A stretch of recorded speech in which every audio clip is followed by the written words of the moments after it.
Please don't scream out anything because I don't go to your work and scream crazy stuff at you.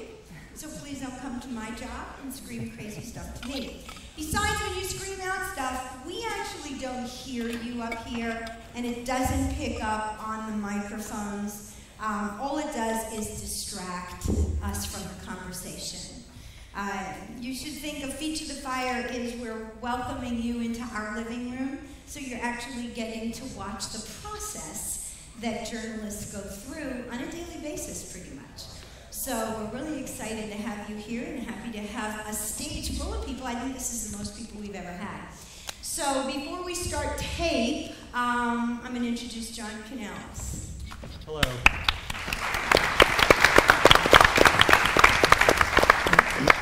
Thank you very much for coming out. My name is John Canales. I'm the editor of the Daily Pilot. And, you know, I know this is a pretty spirited event, but we wanted to start off on a little bit more of a somber note. So I'm going to introduce Pastor Mike Decker. Hey everybody, I'm Mike Decker. I'm a lead pastor of Palm Harvest Church here in Costa Mesa, and for the last 23 years I've also had the privilege of serving as a chaplain for our Costa Mesa Police Department. And as many of you know, thank you. As many of you know, this past Thursday, we had one of our own, Oscar Reyes, died suddenly. And if you've ever lost a loved one who you've been close to, think of the closest friend or family member you can think about and how that felt. That's kind of where the police department is at right now.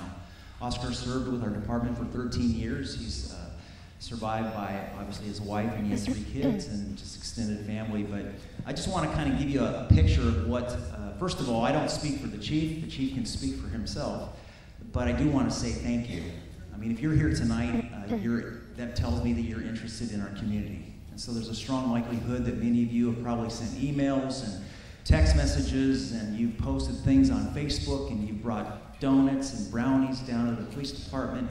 And all of that has had an impact. All of that has been felt. All of that has been well received. But right now, our department's really hurting. On Thursday night, just to kind of give you an idea of what the overwhelming support we had, as we started down at Saddleback Hospital, and where Oscar was pronounced, and there was this unbelievable motorcade that went from Saddleback to Santa Ana, and I was a part of that motorcade that consisted of both sworn and non-sworn. And it was just amazing to me as we rode, and you know, lights, and there were lights, and if you've ever seen a police car at night, you can see how those lights just, you know, light up the sky.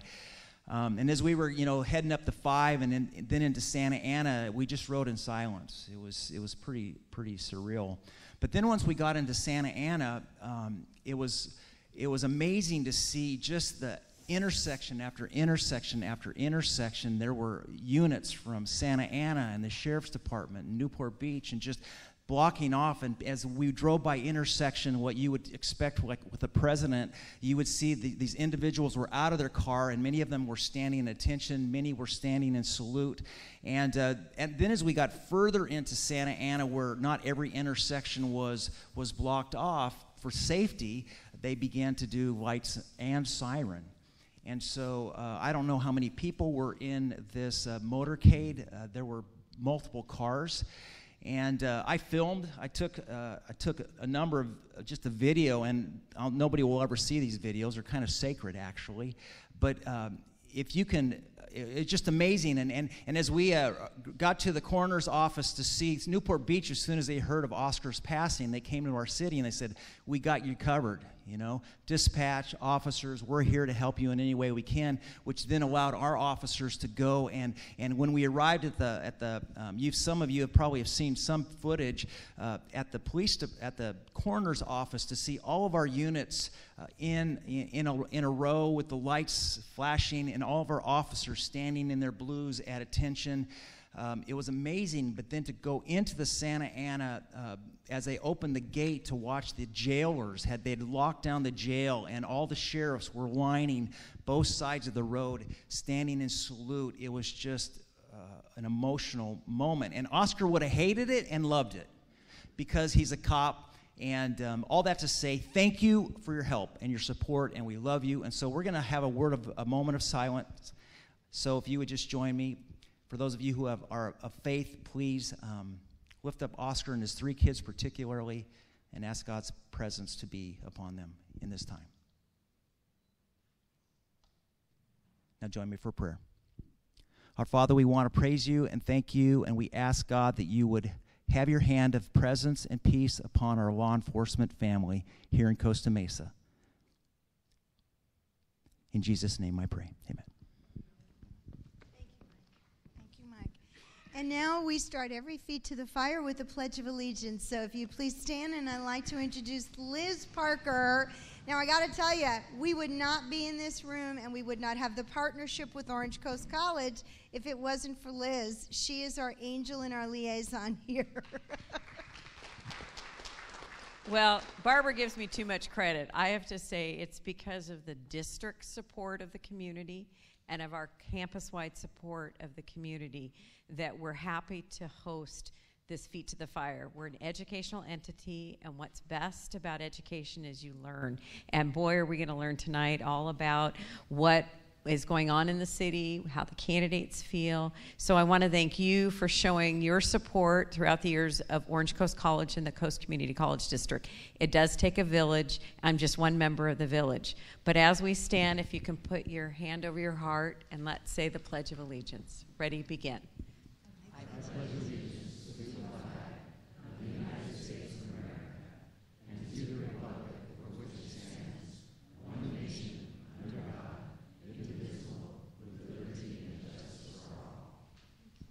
And I want to thank you all. And also, parking is free. I'm sorry there was misinformation. If you're parked in handicap and you're not handicapped, or you're parked in meter, otherwise it's free. If you have a ticket, get in touch with me. I can't fix a lot, but I can fix an OCC ticket because you're supposed to have free parking. Thank you, Liz. Barbara. You can take that back to Coast College. Yeah. Well, welcome to Feet to the Fire. I'm Barbara Venezia, and I'm one of the co-creators and the producer of this. And I'd like to, at this point, thank you. Thank you for engaging in the process and being interested in your local government. Now, of course, I'm not only the creator of Feet to the Fire. I have 2 gentlemen who have created the series since 2010. We do it every 2 years. This, I think, is the 11th version of it. And I'd like to introduce my co-creators.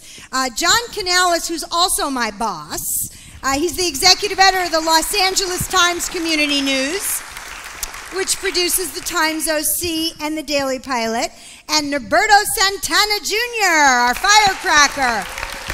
Norberto's an award-winning investigative reporter and founder and publisher of the nonprofit digital newsroom, Voice of OC. Well, as I said, since 2010, we've been creating Feet to the Fires for you. We're streaming live for the first time on the internet. We're being covered by Costa Mesa Television. And we'll also be having the show on YouTube in a couple of days. And we do this because we really want you to get involved in the political process. What makes Feet to the Fire so unique is that you get an opportunity to not only hear where candidates stand on the issues and what their ideas are, but they can do it and they're not timed. It's a conversation. It's a political talk show format. And it also enables you to get to know their personalities, because they're going to be the people who make decisions that happen right outside your front door. Because local government is the form of government that affects you most. So why don't we get to meet these candidates? Now, this is the first time Costa Mesa is doing districts, which is very exciting, but it's made us a little crowded. So I'm going to start with District 5. District 3, your District 3. And so right over here, and now I took all this information that I'm giving you from their websites. And I explained that to the candidates, and I'm going to give you their websites. So this is just an overall of what they have on their websites about themselves. So I urge you to go to their websites and read them for yourselves. This is Brett Eccles. And Brett is a Costa Mesa businessman. He's vice president and owner of Eccles Construction. He's a resident of Costa Mesa for 13 years. City of Costa Mesa Parks and Recreation Commissioner Chairman from 2016 to 2017. He's been vice chairman of the AYSO Region 97 in Costa Mesa and Newport. He's been a commissioner 2010 to 2014, assistant commissioner, board member, youth head coach, youth referee, Newport Harbor School Lacrosse Booster Club. You were president of Costa Mesa United, board member and president of the American Subcontractors Association of California, and he's graduated with a BA in Business and Marketing from Southern Methodist Church in 1999, and he helped build Costa Mesa High School and Costa Mesa Junior High and Costa Mesa High School of the Performing Arts. Now, if you want to know more about Brett, go to ecclesforcitycouncil.com. Let's welcome Brett. Thank you. Sitting next to Brett is Andrea Marr. She's a professional mechanical engineer. She's a graduate of the U.S. Naval Academy with a degree in aerospace engineering. She served on the USS Princeton as the gunnery and ordnance officer in 2 deployments, and subsequently on the USS Nimitz, where she led a division of 20 nuclear-trained machinist mates for 2 years, including a 10-month deployment in the Persian Gulf. Thank you for your service. Thank you.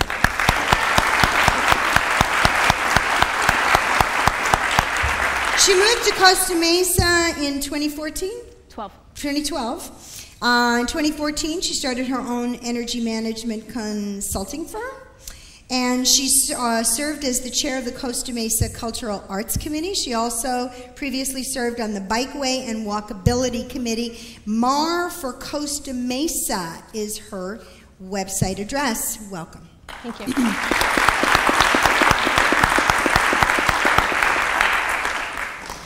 And the next person, now we're moving into the next district. This is District 4. And for some reason, my papers are kind of crazy here for a second. Somebody moved all my papers. Okay, let me see what I have here. I have District 4. Okay. I have, now this is kind of interesting.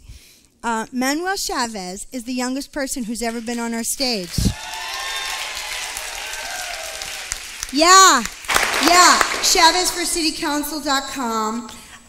This young man has spent most of his life Costa Mesa. All my life. All his life. All the 23 years he's been in Costa Mesa. And we were talking before, and I said, I think it's amazing that at 23 years old, you want to be involved in this process. At 23, I was partying. But he's a little more serious than I am. But he got involved in the Young Democrats while you were in high school and college? UC Irvine. UC Irvine. And he continues to work for the Democratic Party. And we're going to learn a lot more about Manuel as we talk during Feet to the Fire tonight. So welcome. Thank you. And if I quick interjection, I've been a part of Save Our Youth in the heart of the West Side. His 7th grader at Hugo Middle School. So I was there from 7th grade to 12th grade as a member of the program. And afterwards, I was a mentor. So that's in there too. Now, sitting next to Manuel is Michelle. Michelle Figueredo. Am I pronouncing that right? Close. Okay. Figueredo.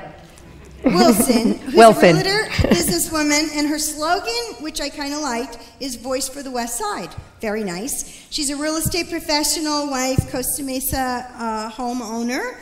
And let's see, what is your website, Michelle? It is votemichelle.net. Very good. And next to you You forgot something. It was on my website. What is on your website that you I have want to share with an us? undergraduate degree in criminal justice, and I have a master's degree in public policy. I've also played saxophone since I was 9 years old, so I have tutored for many years youth that are at risk, as well as help elementary school students advance in band. I have also worked with the homeless as well as addicts in my community before moving to Orange County, so I definitely have insight and understanding on how to manage homelessness as well as help people that are suffering from addiction find sobriety. Well, we're going to talk more about that. Let's welcome her. Steve Chan is sitting next to her for Council 4 District. Steve Chan is a businessman. He's raised a family 2 doors down from the soup kitchen here for 25 years. Nearly 25 years. He's got two of your oldest children went to Newport Mesa system. And scholarshiped into Berkeley and graduated out of that, and I'm very proud of them. Steve says he's worked with City Hall for over the last 10 years and been heavily involved in issues central to District 4. And it says sometimes I've worked with them and sometimes, like, all I do is fight with them. Steve's got an interesting slogan, West Side is the best side. So that's kind of fun. Thank you. And let's welcome Steve. Okay, we're moving into District 5 now. So this is our District 5 grouping here. And in the blue dress is Rebecca Trahan. She's a finance executive. She moved to Costa Mesa 5 years ago, bought a home, which she shares with her 2-year-old daughter. Rebecca says in her 25 years of working in politics, including currently serving on the Costa Mesa Housing and Public Service Committee and formerly on the Costa Mesa Finance and Pension Advisory Committee, she's worked in the private sector. She's had as a small business owner. She believes she has what it takes to get Costa Mesa back on track. And her website is takebackcostamesa.com. Welcome. Thank you. And also for District 5 is Arliss Reynolds. She's an engineer, businesswoman, and commissioner. Arliss grew up in Costa Mesa, attended Costa Mesa schools, and graduated from MIT with a degree in mechanical engineering and is a member of the UCI Executive MBA program. She's an active community member, serves as the vice chair of Costa Mesa's Park and Recreation Commission. She's worked to protect Fairview Park as a public nature park and open space. She's fought high-density development project that she and her neighbors felt would negatively impact the west side, and she supports the purchase and restoration of Banning Ranch as a public nature park for recreation and habitat. Welcome, and your website is? What's your website? ArlissForCostaMesa.com. Arliss for Costa Mesa. Very good. And then last but not least, the man who holds the title of being on this stage almost as much as me. He has been the person who has been to the most feet to the fires, Alan Mansour. He's a current Costa Mesa City Councilman. Alan is a former assemblyman, Orange County Sheriff. He was elected to the Costa Mesa Council first time in 2002. During his prior service on the council, he was appointed mayor in 2005 and reappointed 2 additional times. Alan moved to Costa Mesa in 1976 and has lived here most of his life. He attended junior high school at Christ Youth Lutheran and graduated from Estancia High, where he participated. Estancia, thank you. Wrestling and track and field. He worked right here at Orange Coast College as a campus safety officer while he went here and obtained a degree, an associate's degree from Coastline Community College. Alan and his wife Jennifer continue to make Costa Mesa their home with their children. Alan says he believes in lower taxes, balanced budgets, and putting families and parents first. And if you want to know more about Alan, it's alanmansour.com. So thank you for being patient with me through all those introductions. Oh my gosh, so many people. So here we are again. Yeah, I think that we wanted to start with a series of questions on social issues because I think that there are a number that are pressing in Costa Mesa. And I think we all know what they are: homelessness, needle exchange, sober living, and they all kind of go together. So what we thought we would do is sort of start and go district by district for the answers, so that will give everyone a chance to talk rather than just like kind of throw it to this big group. So I think that for the first question, we want to start with District 3 and talk about homelessness and the Fairview Developmental Center. Is that a good option for the city's homeless population? Brett, why don't you kick off? Okay. Thank you for your question, because as you point out, homelessness has been talking with our neighbors and walking. That's number one that I'm being told. So in our community, we have homelessness all throughout our community, not just in District 3, but in all the districts. So my approach is utilizing public and private partnerships. We have a wonderful city group called Network for Homeless Solutions, and they partner with our private organizations, nonprofits, organizations, churches, and groups like Trellis. And we need to, number one, be able to enforce our ordinances and abide by the laws, whether you're homeless or you're a resident or you're a visitor. Abide by our laws, and we have to be able to enforce these laws. So that's number one. So our anti-camping, anti-loitering, we have to get our parks back from some of the crime that's going on there. But the flip side of that, to be able to do that, we have to have support services available in our city and our neighboring cities. So that's where I'd like to utilize the public and private partnerships and permanent supportive housing. To directly answer your question with Fairview Development Center, it was discussed about having a homeless shelter possibly there. I do not support that. It's not the right location, and Costa Mesa does not need to house the homeless population in all of Orange County. We need to work with our neighboring communities. Homeless shelters don't solve problems. You're there, it'll certainly give you a roof over your head for one night, but what happens the next day? Alternatively, permanent supportive housing does get people, giving them a hand up, not a handout, and getting them the help, the job training, and addictions help and things like that. Jump in there, Norberto. Can I jump in with a couple of things, actually? So there's actually been a lot of change in the last couple of weeks that's important to recognize. So one was the Ninth Circuit decision that said it's not illegal to camp outside if there's no shelter option. So right now, we cannot actually enforce our anti-camping ordinance.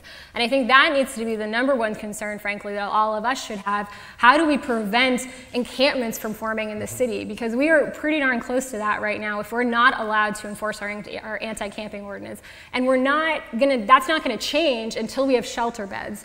And so the other thing that's happened recently was the Judge Carter interaction, where the city decided that we're going to have to provide 50 shelter beds. So once those are built, ideally by the end of the year, which frankly only one of us will probably actually have the opportunity to weigh in on, then we are going to be in a position where, whether we like it or not, we've got 50 shelter beds to at least get some people off the streets. But this is in flux. Like, this is going to continue to change over the next couple of weeks. And I think anybody up here who says they've got the silver bullet is full of it. Roberto, you wanted to say something. Just really quick, where are you on Fairview? And then we'll go to District 5. It's such a non-issue right now. The state has no indication that they're going to give it to us for use. I mean, as far as I understand, it could go to the highest bidder.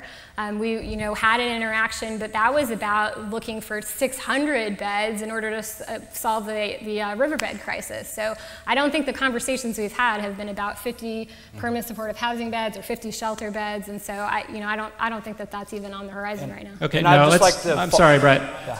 Wait. Yeah. We're going to go in order. Just real quick, because I agree with Ms. Marr on that. As I was saying, we have to be able to enforce our ordinances. To be able to do that, we need approximately 62, which we have 12 of, so 50 beds in some form or fashion. The city manager and staff have been working on that, so I agree. Okay, District 4, where are you two? Going in order. I'll kind of just start off immediately with saying this simple thing. We need to enforce our anti-camping ordinance. The moms of Pomona have been telling me for the past 3 months that they don't feel comfortable walking their daily morning walks anymore because they're scared of homeless people. This is an issue. We have to address the root issue, which is people are homeless, they need somewhere to stay. We can't enforce our anti-camping ordinances without building 50 shelters. And I'm more than happy to talk with community members, with policemen, with local businesses, to come together, get a consensus of where's the best place to do this that won't impact our businesses and our local lives and quality of life. Because we have to make our bad homeless issue better. So, we're talking about solution, okay? I mean, it's not like the city hasn't been proactive. There's the social workers, and we've counted homeless and everything. So, Michelle, if I were to say to you, what do you see as a solution? Because everyone says, oh, we need more beds to put homeless people, but nobody wants it in their neighborhood. Well, I'd like to make a correction first. So the city has actively been working with the courts, and we do have to give up about 50 beds. We have 12 with College Psychiatric Facility right now. These are not shelter beds to put people to sleep or to shelter them from the street. This is for the most vulnerable, the non-functional individuals. Within the next 45 days, the city of Costa Mesa will have a framework ready so that we can present that back to the court. Once the judge signs off on that, we will be able to start enforcing our encampment laws.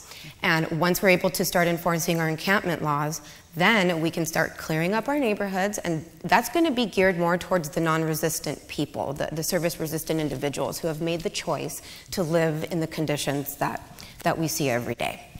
What I do see moving forward is that's not going to be enough. So, which kind of circles back to what are we going to do about Fairview Park? I tend to agree that it is a non-issue.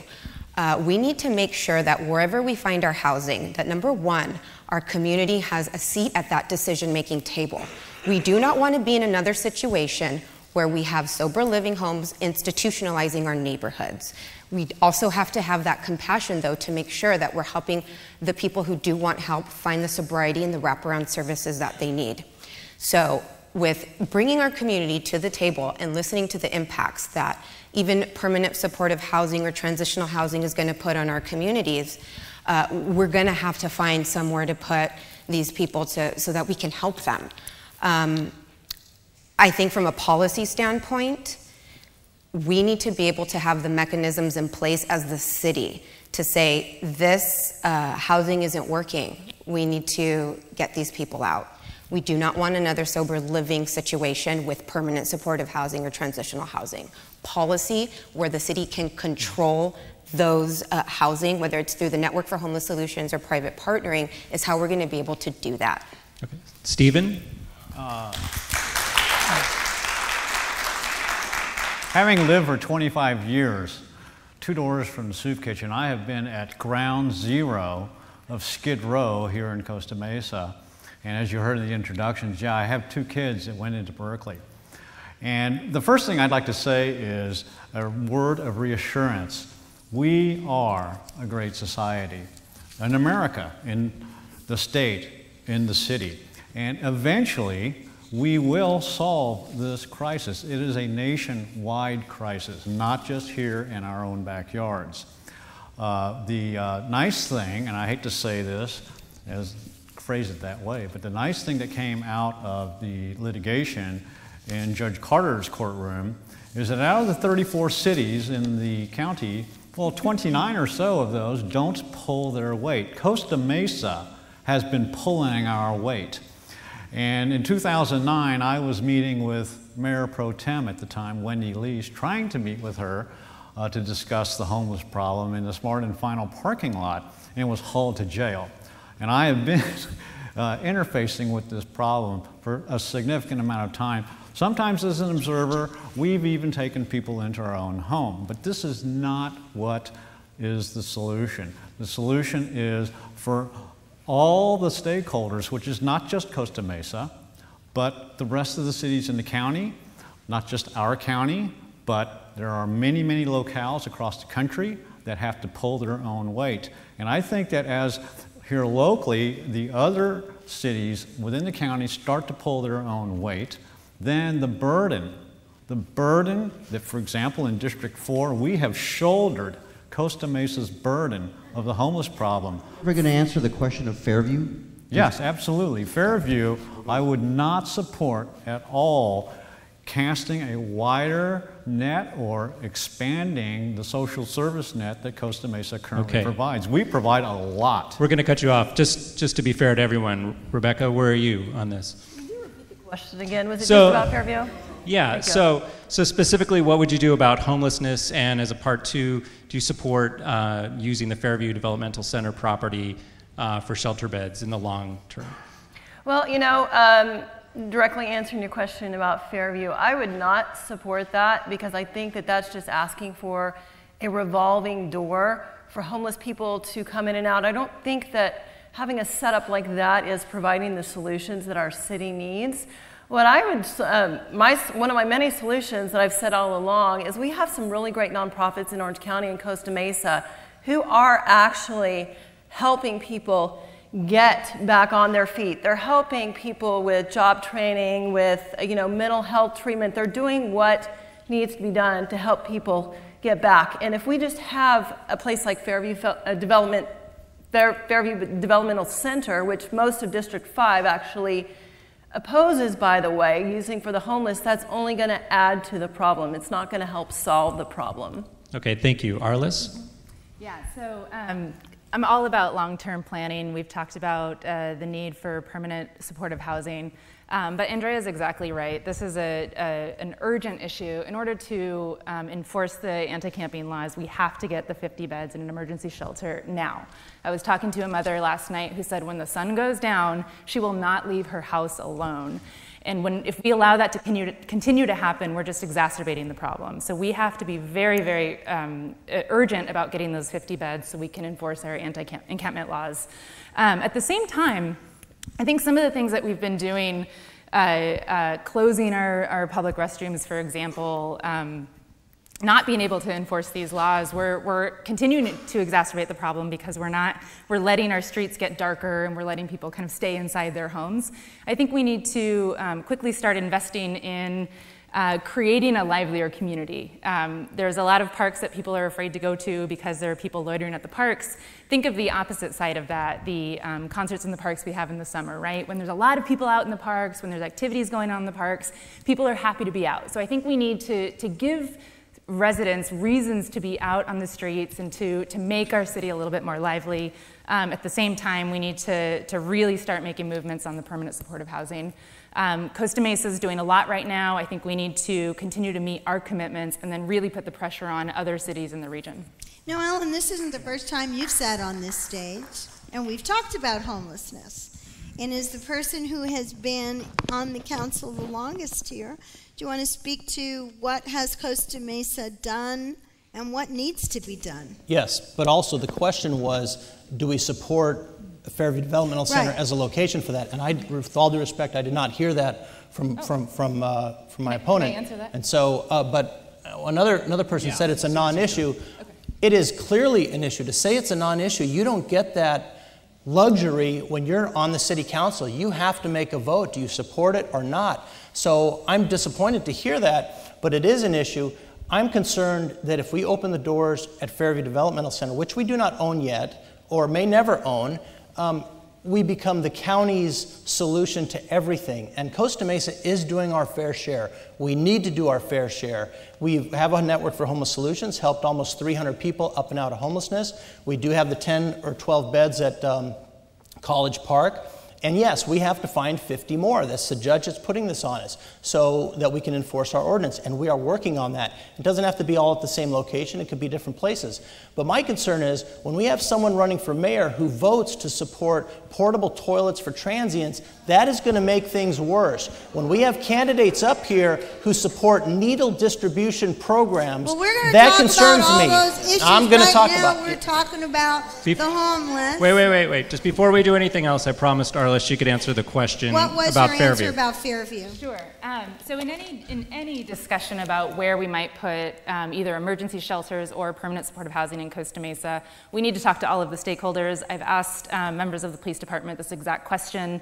They expressed concerns about the use of FDC as a shelter. And so based on the information that our police have provided, I would not support using that location. Okay. Roberto, why don't you jump in here and change the conversation? Well, I guess what I'm curious about is, one of the big debates in your town is development, commercial development. So if you don't support, and it sounds here like literally not one person here supports Fairview as a site for even permanent supportive housing. I think a lot of times politicians sort of glump everything together as shelters, whereas many permanent supportive housing is actually functions very properly without a problem at all.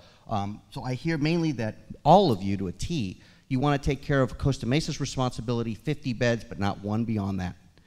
The other question that I'm curious about then is Fairview. What would you do with it then? Brett, you know, you don't want to see it for any homeless-related stuff, which I would put out there that it's zoned for that, or it's zoned for a mental health facility from the state. What would you want to see out there, and how does that fit into the rest of your town's development then?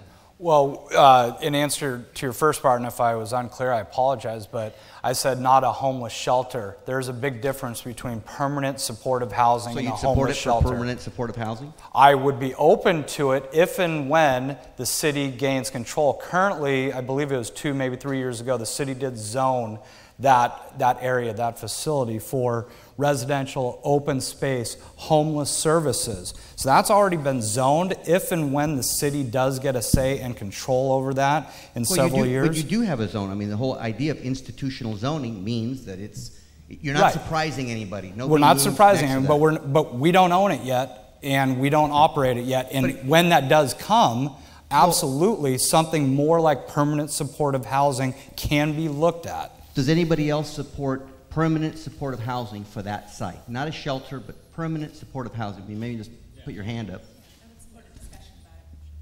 In fact, the governor just signed SB 448 that authorizes the County of Orange to form joint powers with various cities.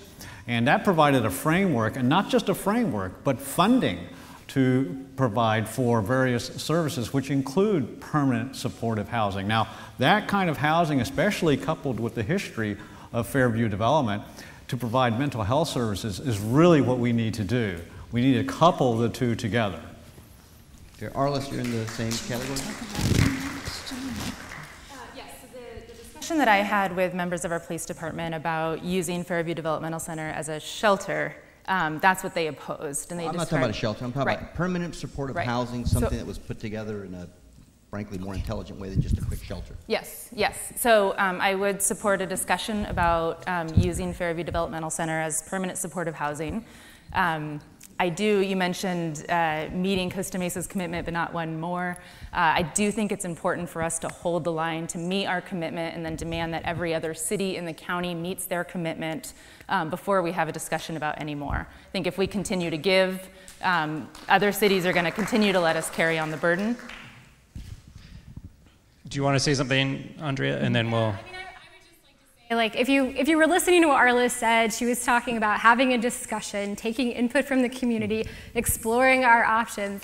I think what's not helpful in this conversation is just blatant fear-mongering, and that we hear that over and over and over again, and frankly, it's not productive. It's not how I want to see my city council work together, and it's not going to actually solve any of our problems. Sure.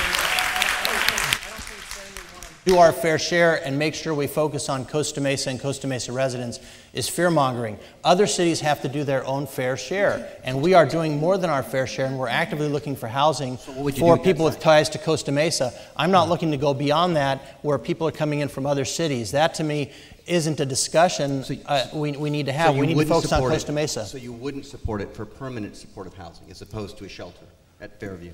No, I'm supportive of having permanent supportive housing. That's a long-term goal if we ever get that property. But that's going to be people that are living a clean life. It's not going to be drug addicts or anything like that. Just because someone loses a job or something or ends up on the street doesn't mean we shouldn't help them. But my concern is bringing in a ton of people from other cities and putting the burden on Costa Mesa. That's not right. That's a discussion we shouldn't be having. We're going to switch topics really soon. I got it. So just really quick, I know I want to just go in order, like 10 seconds in the order I saw the hands go up. So Rebecca, Arliss, Manuel.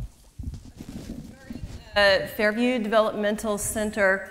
I would be open to considering it if Costa Mesans, if that's something they wanted. I will say this, that most of District 5 right now, just because of the location of it, they want to help people, but they don't support having it at that location. Something that I've said from the beginning, a solution that I might propose, is tearing down some of the problem drug-ridden motels and allowing the homeless to have housing there, helping them get back on their feet. That's one of the many solutions that I think that we can do Okay, I'm going to stop you. Okay. Arliss? Yeah, I wanted to address the comment about what's not helpful. In Alan's first response, he brought up the porta potties and the needle exchange. These are things he's been talking about in social media for a long time. He's misleading the public about people's positions. He's being divisive. The Orange County Needle Exchange Program, our city council is unanimous on this. I believe all of our candidates are unanimous on this. We all oppose the needle exchange. You're trying to divide us on an issue we're united on, and that is not helpful. Well, okay, so nobody likes the needle exchange. All right, let Manuel say something, and then I'm coming back to that. Okay. I'll say real quickly, you know, I'm inspired by a lot of great supportive housing projects like the Orchid that houses homeless veterans, like Mercy House that houses single mothers and gets them a place to stay and recuperate and get onto better parts of their lives. You know, if we're going to use Fairview Center as one of those places, I want to know it's going to be for a specific group of people who use it to the maximum potential, that won't disrupt our community too much, because at the end of the day, it's about being good to our neighbors, it's about making our city better, and it's all about making our bad homeless problem better. This just kind of emerged, but this business of fear-mongering and the sort of the temporary restrooms and that sort of thing, I think that maybe it's time to hear where you feel on that. How do you all feel about the temporary restrooms in the parks? Yeah. So when that was first brought forth, I actually wrote an op-ed in strong opposition to the portable restrooms. It had no real plan when it went to City Council, and then they designated 2 out of the 3 locations for them. None of them worked, and they were going to study it further. Absolutely not. It was a problem that was going to, a temporary solution, but it was going to bring 10 more problems. Absolutely against that idea. What do you do in a situation like that where you have people going to the bathroom in public? What do you do? What do we do? What do you do with a bunch of homeless people at your park using it as a public bathroom if you don't have temporary bathrooms there? I'm just curious, again, as Alan mentioned, when you are on the city council, all of you will have to come up with real solutions. So what do you do? Well, the real solution is to get those people into homes and into productive lives. What if you don't have any permanent supportive housing? We have restroom facilities throughout our city that people utilize. What happened there at the parks that forced a situation to have portable bathrooms there? If that was the case, you wouldn't need portable bathrooms there, right? I'm sorry, I didn't understand. You put portable bathrooms in at the park because you're having issues there. You're saying we should just let them go to, I guess, shops throughout town and let them use their bathrooms as opposed to having the city provide something there. I'm not necessarily arguing in favor of it. I'm just saying if you don't do it, what do you do about your parks in the situation that is impacting families there anyway? There's restrooms at the parks already. There's restrooms throughout the community already. Alan, you're on council. I know I wrote a column about the restrooms, and that the restrooms that were in the parks were being closed because there was so much crime. And so Norberto has a very good point. What do you do? I'll tell you a couple things. One, we put our families and our kids first. We have kids. I have 3 kids. Brett Eccles has 4 little kids. They've gone to Costa Mesa schools, out in our parks, playing sports. I want their safety to be first. I do not want them stepping on needles. I do not want them... Wait a second. Hold on. Wait, you just said you want their safety, but again, what do you do if you have people urinating in public? Yeah, how does that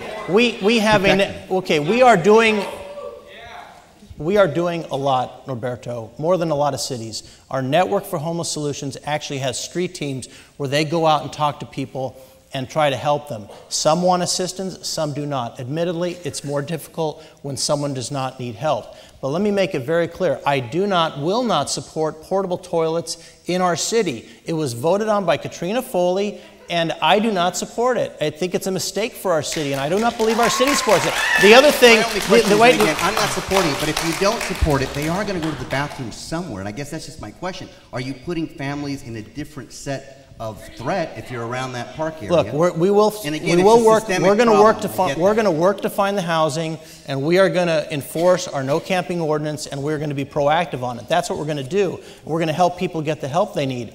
But the needle distribution. Let me be clear. I'm not asking about needle distribution. I know, but I am because that's like the easiest shot. No, it's not an easy. No, I'll tell you why. No, I don't believe that. Hey, hold on a second. Hold on, because I don't want to spend the whole night talking about something that nobody supports. No, Barbara, I need to say something. Needle exchange programs? I need to say. Does anybody support needle exchange programs? Anybody at all? You? No. Here's what they're going to say. Why do we need to keep talking about them up here if no one supports it? Can I answer that, Norberto? Sure. Okay. The reason I say I think they're supporting it is because they're being supported by groups and advocates of needle distribution. There's 3 people up here tonight that are on the flyer for this Our Revolution, Bernie Sanders Hard Left movement. And that group supports needle distribution. Who's that? Who's that? Who are you talking about? Wait a minute, but we don't have to, am I understanding this correctly? Is there anybody on the stage that supports the needle distribution in Costa Mesa? No, Barbara, there's going to be. Hey, Alan, I was asking all of you. It's going to be.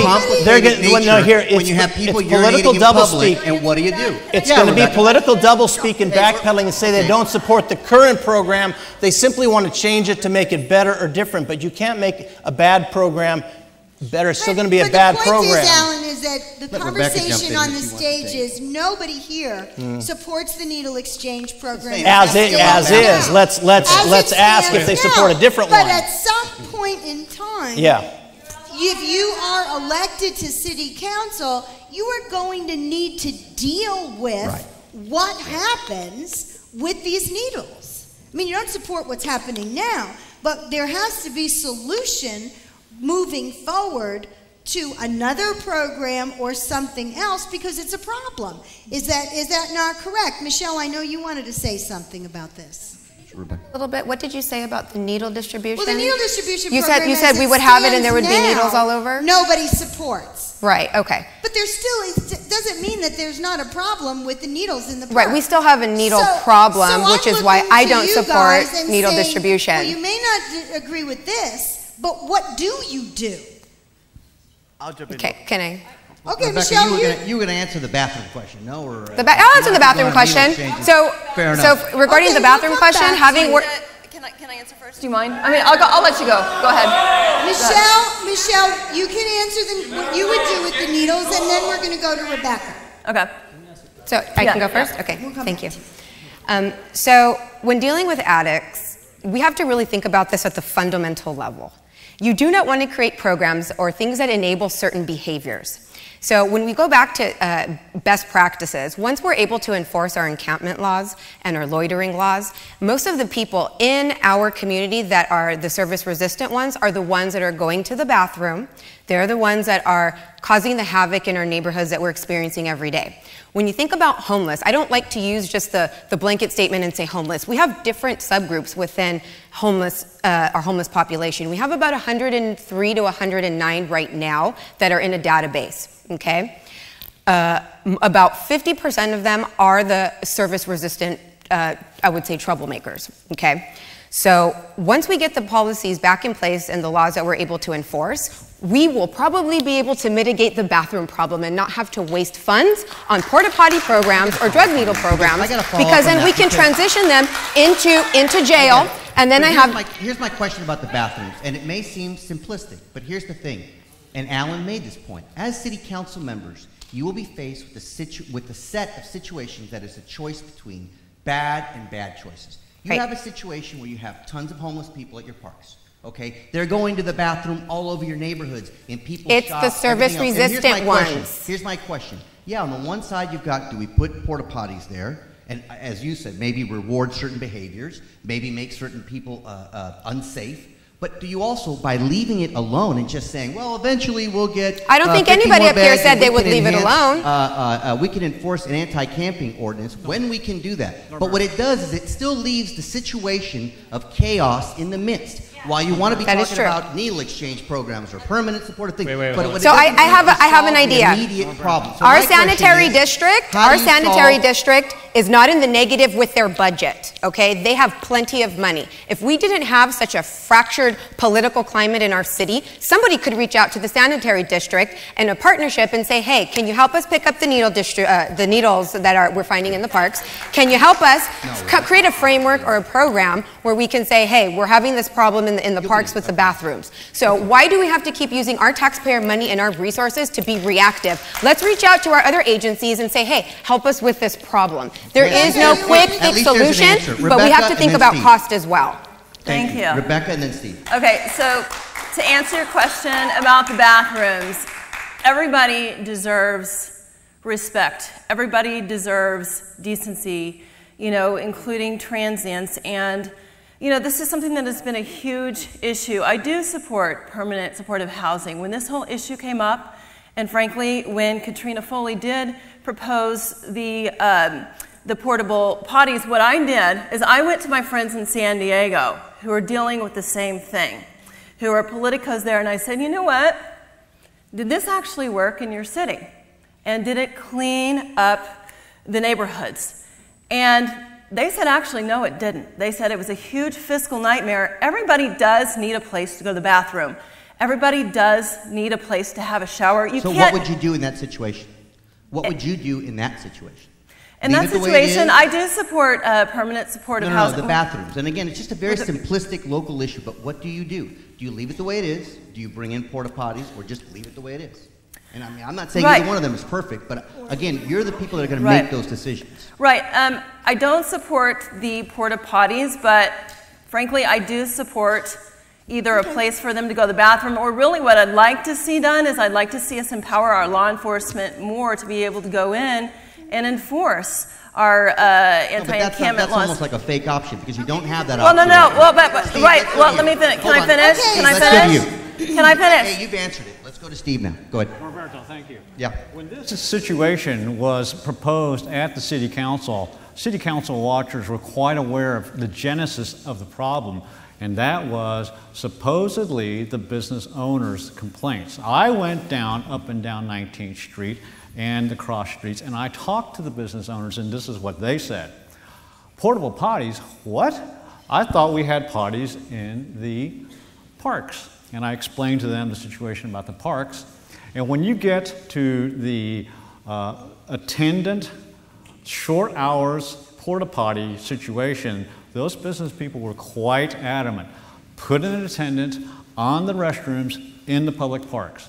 And that is an immediate solution that can be done. Open them back up with an attendant. That's what you would do. That's what I would support. I would support that, yes. I'm sorry, I don't want to send them back. No, I know. You're like obsessed with the bathroom thing. But no, it's good conversation, and everybody's really passionate about it. But in the interest of time, because we could talk about this all night, let's move to another topic that's really important for your neighborhoods, and that is the issue of high density development. We've talked about that many times on this stage, and you know the city faces the issue. You need housing. You need growth. There's only so much land, so do you go up? And that's something that we've talked about a lot, and I know it. So I want to hear some of the thoughts about high density development. We haven't heard from you, Manuel, in a bit. Let's talk to you about high density development. It's probably the biggest issue in my district because, like I said, I grew up in this area, and I've seen it change so much my entire lifetime. You know, one of the biggest things I find with new developments is, like you said, no one's opposed to new housing. We need new housing for our city. We're a growing city, and if we don't expand and grow, we'll be left behind. And I don't know about you guys, but I don't want to be behind Urban Newport Beach. I want to get higher up and improve our city and make it better. But one thing we can't forget in the discussion of high density and new units and where to put them is the impact it'll have on existing communities. In my community, on Mayor Street, I would walk Mayor Street as a kid going to Head Start with my friend Valerie. And when I would walk it as a kid, there'd be no cars on the street ever. It'd be empty, just us walking the street, no big deal. Now when I walk there, when I'm canvassing, visiting my neighbors and voters, it's full of cars. Almost every owner says they need to have they don't have enough parking. It's an issue of if we're going to develop, we need to develop intelligently, and we need to be smart about it, because whatever we do will impact our community greatly. Andrea, talk to me about high-density development. What do? You need housing, traffic is an issue. Are you for more density? No, I'm absolutely not. I think that the number one thing after homelessness that people talk to me about is density. Specifically District 3, so College Park, Mesa del Mar, a chunk of the east side. There is no desire whatsoever to build out more. There are parts of the city where it might make sense, but certainly not in District 3. What parts do you think it makes sense? I think potentially north of the 405, it's an urban corridor. I think if we were going to put potentially more density anywhere, that would be it. I recognize the need to build more housing, but we've got to be so much smarter about the way in which we plan our city. I mean, that's the bigger issue here. Is like, what is our overall vision for what we want Costa Mesa to be? Do we want these super dense apartments down Harbor Boulevard and Newport Boulevard as the overlays have them now?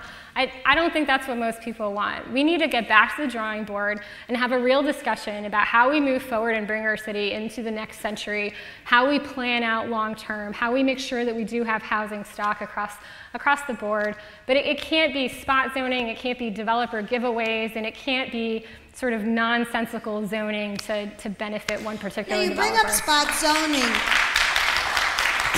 Brett, what's your feeling about spot zoning? Do you think that that's been a problem in previous administrations at the city? Well, let's talk about, because to me, and I actually agree with Ms. Marr on a couple of things she said, because there are areas that make sense for higher density than others. As a city council member, I need to be looking at each individual project, proposal, and listening to the community. I'm about a little bit more moderation maybe, because we do have to have a developing city, a growing city, or else if we don't, we will get left behind, as Mr. Chavez just mentioned. But going too far, too fast, without proper land planning and listening to experts who do this for a living. They know much, I know what I don't know, and working with them, working with our community, where it makes sense in a neighborhood to revitalize higher density. In an R1 neighborhood and things like that, no, we don't need skyscrapers. You know, you bring up something, you said listening to the community. Arliss, do you think that the council, as it currently sits, has listened to the community, in your opinion? On the whole, no. That's one of the reasons I'm on this stage now.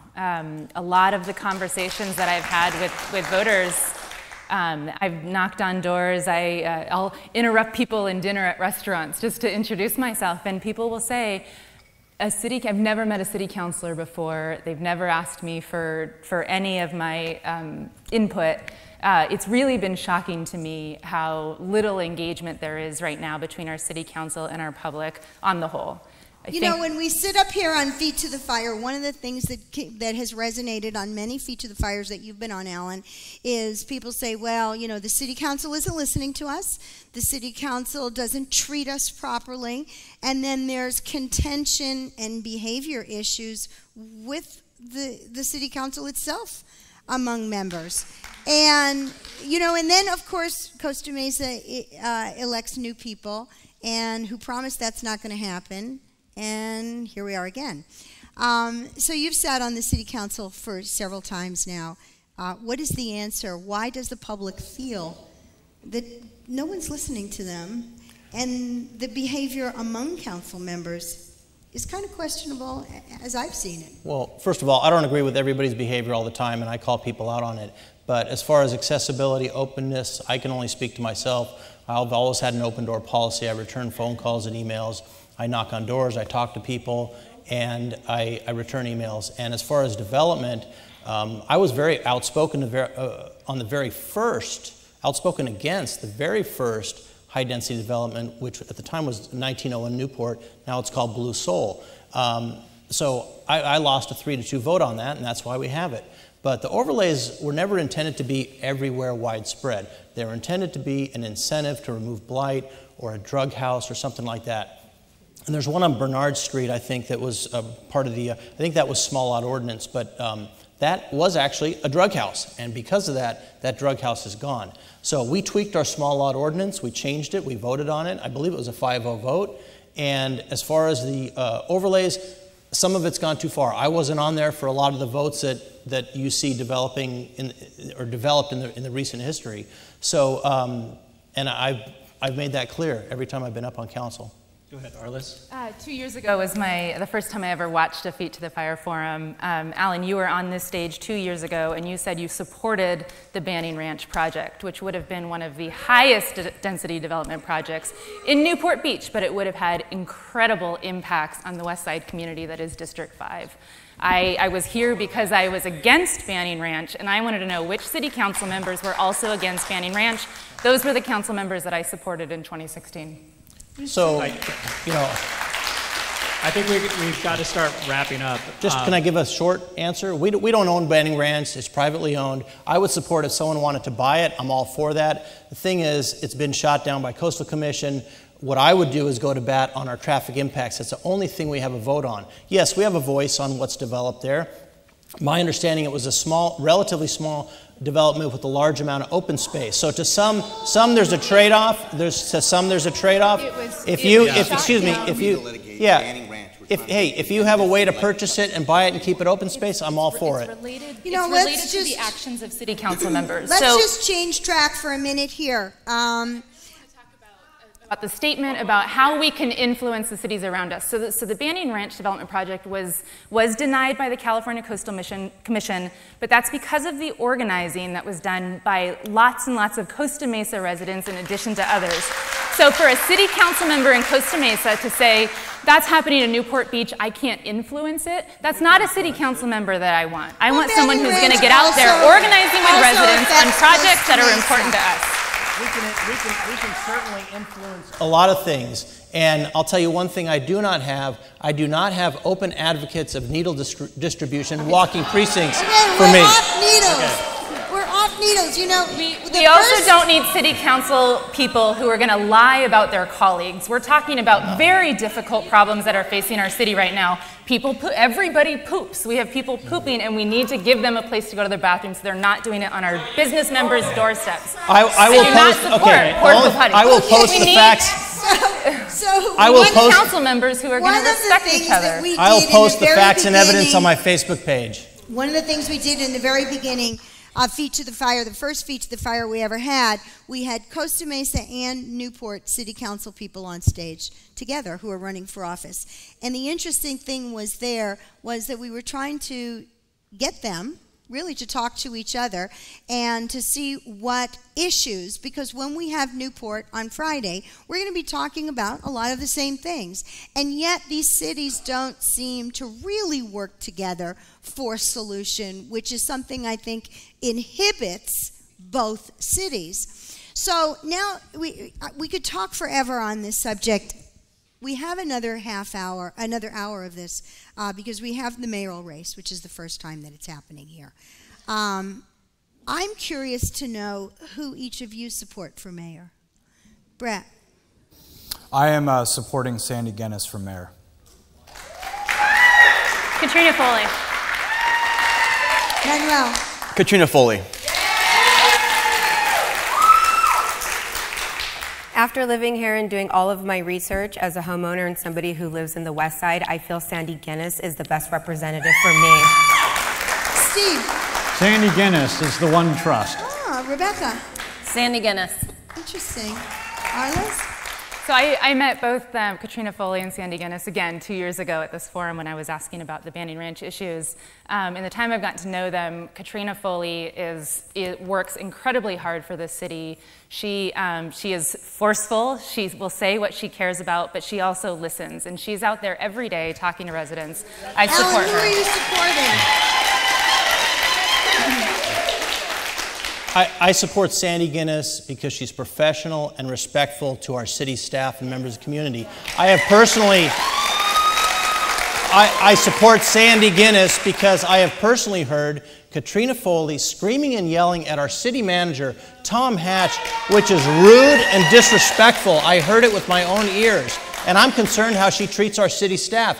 And then to say that, hey, we're concerned that staff is going to leave, staff is not going to want to stick around and listen to that. Well, it seems that we have a very, very split group, and we're going to bring Katrina and Sandy on stage. As we wrap up, I'm just going to go quickly down the road with all of you. Give me one thing that you think is good about Costa Mesa, and one issue you think needs to be changed. We'll start with Brett. First issue I think is great is the people here in Costa Mesa. Number one, to see all these people out here on a night like this and cheering and booing and all that, but it's because people care. So it's the people. I love the opportunities for shopping and socializing. One of my big campaign platforms is bringing community together, neighboring, knowing who's on your left and who's on your right, and bringing people together. You'd mentioned about other city council members and mayors. I can work with anyone up on the stage and whoever's in mayor. I've done it for years with Newport Beach City Council, Costa Mesa City Council, Newport Mesa Unified School District. I was one of the people who have been fighting for active use parks, which the city only has 5 under its control. Newport Mesa has the rest. Okay, but so you're off the subject. Well, I wanted to address what you brought up about working with people. What do you think needs to be fixed in Costa Mesa? What needs to be fixed, number one, I think is... Just one thing that you think. Okay, so one thing, how about working together for the common good? Okay, very good. Andrea. So I moved here 6 years ago, and I met someone at a barbecue within 3 days of being here, and he said Costa Mesa is a place for people with big dreams. It's where you come to open a crazy concept restaurant where you put Mexican food together with tacos. It's where you come because you have a creative small business you want to launch. It's for people who are excited about all of this opportunity, can still chill at the beach on a Sunday and then get to work on a Monday. And that has stayed with me. The small business, the entrepreneurship, the creative businesses, I love all of that stuff. What do you think needs to be fixed? One thing needs to be fixed in Costa Mesa. Sober living homes. We didn't have an opportunity to talk about it, but we need to do more. Manuel, what's right with Costa Mesa? In a nutshell, I think it's a wonderful city, but our city could always be better. When I look at what's amazing with the city, I look at my community. I look at the fact that I have my old principal here and my old teacher here in the crowd, and my neighbors and my close friends. I'm amazed by how the community in Westside came together to combat gang violence through Save Our Youth, and how that evolved from being an anti-gang group to being an academic program with scholarships that gave me a chance to go debt-free to UC Irvine. That inspires me. That's what's great about our community, that we're a family. And I love that about our great city. What's the one thing you want to fix in Costa Mesa? And then in that same vein, it's infrastructure. When I walk in my community, I still see the same streets with no sidewalk, that had no sidewalk when I was a little kid. I still see, just like Mayor Street, that have no speed bumps or stop signs that are next to a school like Ray Elementary. It's things like that I had the utmost attention to because I grew up under it and it still hasn't been addressed. Michelle. I agree with everybody, what they've said from this point on and what they're probably going to say from this point forward. I love the families, I love the diversity, but I'm really concerned about our unfunded liabilities. We can have all the love we want. Love does not pay the bills, and we're not going to be able to function as a city if we don't build our business climate into a stronger, more pro-business environment and stop putting policy after policy after policy to constrain our police enforcement and to constrain our ability to become a more wealthy, more vibrant city. So I want to see more prosperity, and I want to see more opportunities for families to be able to ascend themselves from poverty, for good businesses and more good families to come in so that they can also find the American dream. And if we keep layering another like the rest of the coastal cities have two-thirds additional policies on top of what California regulates, we are not going to continue to have the same quality of life or be able to improve ourselves if we tank from insolvency. Okay, Steve. Steve, quickly, because we're running Historically, out of time. our city has done one thing very well, and that is export lifestyle. And I think that we really should revisit our lifestyle companies and apply them to our problems, such as the residential treatment industry and the sober living problem. We want those folks going home as ambassadors of a sober living lifestyle. Now, when it comes to one thing that I would like to see fixed in the city, Well, that would be for each district to have one vote on the city council. And that will take a measure probably in 2020. Rebecca? Something I love about Costa Mesa is the cultural diversity that we have in our city. Something that I would change is we need ethics and civility in our city and on our council. Okay, very good. Arliss? I love the people of Costa Mesa. As I've been walking around meeting voters, there's like 1 or 2 degrees of separation across our city. It's really incredible to see how connected people are. I've had events where I've had people from my high school days and people from the Banning Ranch movement, for example, people from the political movement, and everyone seems to know each other, and it's just so wonderful how tight-knit we are as a community. What we need to fix, we need to tackle the homeless issue. It's crippling every other effort we have. We can't build business, we can't grow our economy if we have homeless people pooping on the street. It's hard to have a lot of events at local parks if we have people sleeping in our parks. We have to tackle that issue before we can move forward. Alan? So the difficult things, the bad things, homelessness and sober living homes, we are trying to address those, and we are making good progress. We've closed a few sober living homes. We are not supporting toilets out on the streets. We are going to come up with the beds, and we are going to enforce our camping ordinance. As far as the good, families and kids, my wife, thank you, Jennifer, for being here. My wife and kids, they mean the world to me, and I want Costa Mesa to be a safe place for them. We are all here tonight, I think, because of our kids. Well, thank you.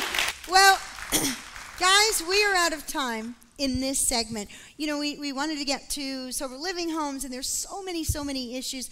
I cannot urge you enough to go to these people's websites, to call these people, and to volunteer for campaigns. Get to know the people up on stage. I think that it's wonderful that people want to come into public service and are willing to run for office. It's physically exhausting and emotionally exhausting, but it's very rewarding at the same time. So let's give all of them a round of applause for being here.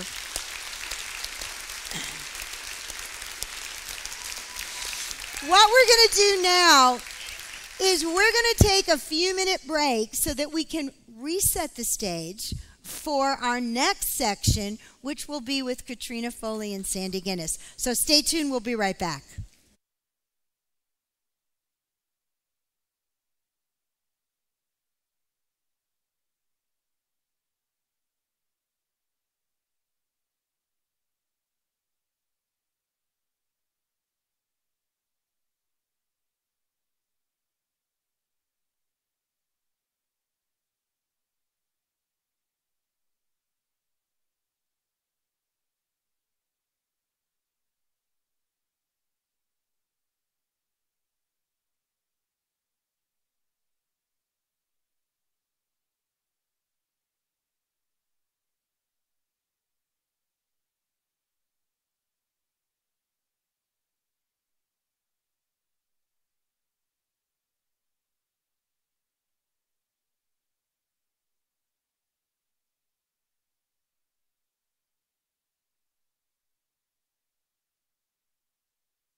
And so we can, all right, let's call people in. Let's dim the lights. We're ready for the second half of the show. Okay. Guys, let's have a seat.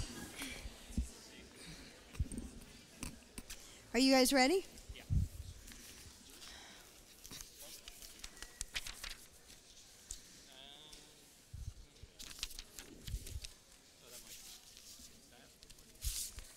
Oh, you know what? I think I have yours, and I think you have mine. Sorry. Are we ready? Welcome back to the second half of Feet to the Fire for Costa Mesa, Elections 2018. And on stage tonight, we have the two candidates who are running to be the first mayor of Costa Mesa. So let's have an applause for them. Yes. Now let me do a brief introduction. Sandy Genis is sitting down in the blue, and many of you know her. She is the current mayor of Costa Mesa. She grew up in Costa Mesa, graduated from Estancia High School, and has been active in the community for decades. In the 2012 election, she finished first among 8 candidates for city council. Sandy first served on the Costa Mesa City Council from 1988 to 1996. She's also served on the Orange County Housing Commission, the Orange County Charter Commission, and the boards of numerous nonprofits, including the Orange County Fairgrounds Preservation Society and the Orange County Friends of Harbors, Beaches, and Parks. Genis is best known for her insistence that Costa Mesa pull their money out of the ill-fated Orange County investment pool before the bankruptcy. Sandy's long record includes her work to save the Orange County Fairgrounds when it was being sold. Let's have some applause for Mayor Sandy Genis.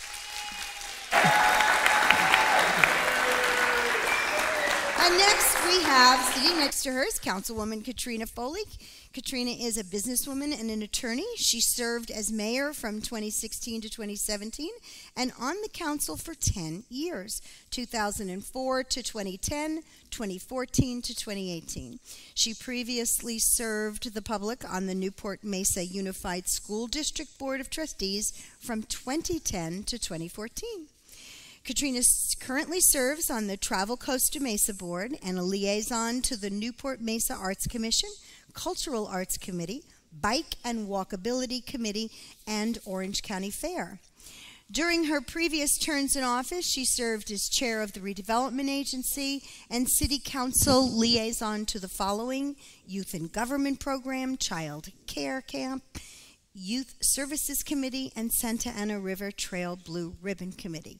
Katrina also served her community as chair of the Orange Coast College President's Search Committee and has previously served as chair of Coast Community College Citizens Oversight Committee, a trustee for Vector Control Board, and council representative for the Advisory Council to the Orange County Great Park. Prior to her election to City Council, she served on the city's Planning Commission for more than 5 years and is a member of the Newport Mesa Unified School District Measure A Oversight Committee and Costa Mesa Human Relations Committee. She continues to volunteer her time and has served on numerous nonprofit boards. Your website is katrinafoley.com. And Sandy, I didn't find an actual campaign website for you. SandyGenis-cmmayor.com. Okay, great, because I did find a Facebook page. Yeah. Welcome our candidates for mayor.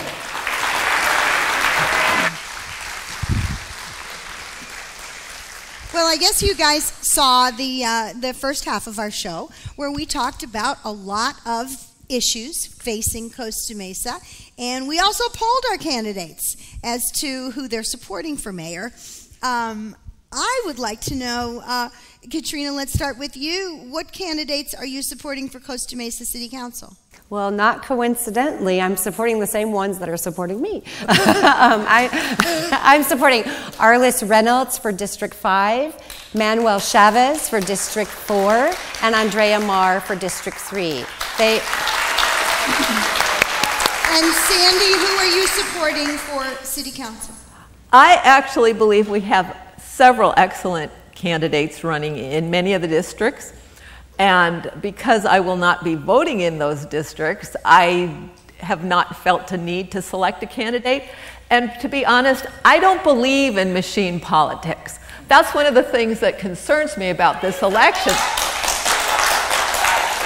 So you're not really supporting anyone. You know, with the guys and I were talking as we were doing pre-production meetings for this, that the last time you both were on this stage, you had a very straightforward, shared vision for the city and for the city's future.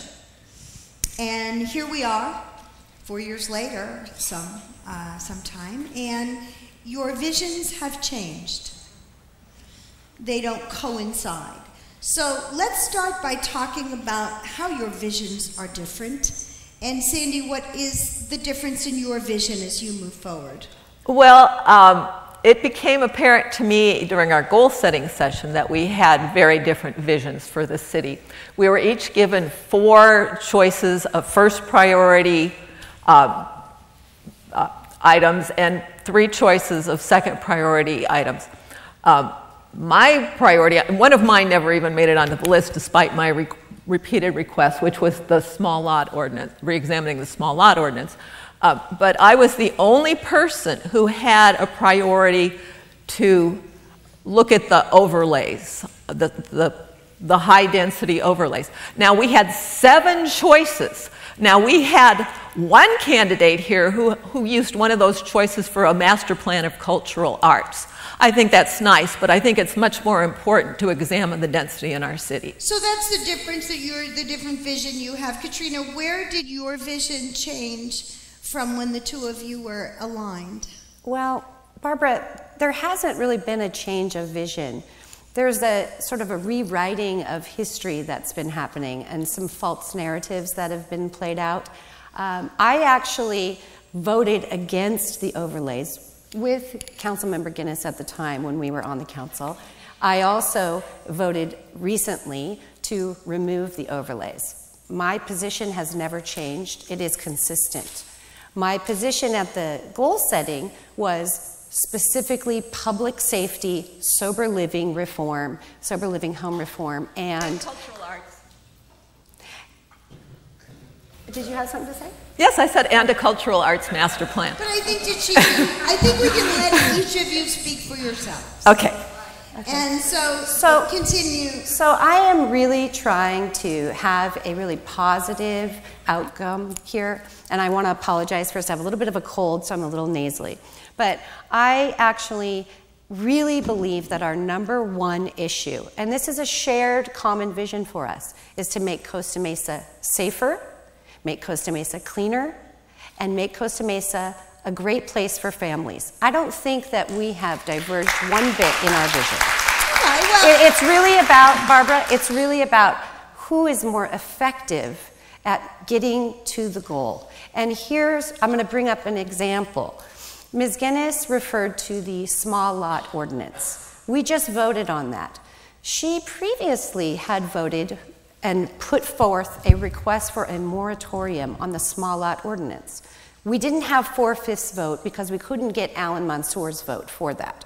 So we did not move forward with the moratorium because it requires 4/5 vote. So a year goes by, and I think both of us shared a frustration with the city staff as to why it was taking so long to get this on our agenda. I think it was, both of us were very concerned about that. We both kept asking, what's taking so long? We finally get a chance to vote on it, and Councilmember Stevens made a motion to repeal the small lot ordinance. She did not second the motion.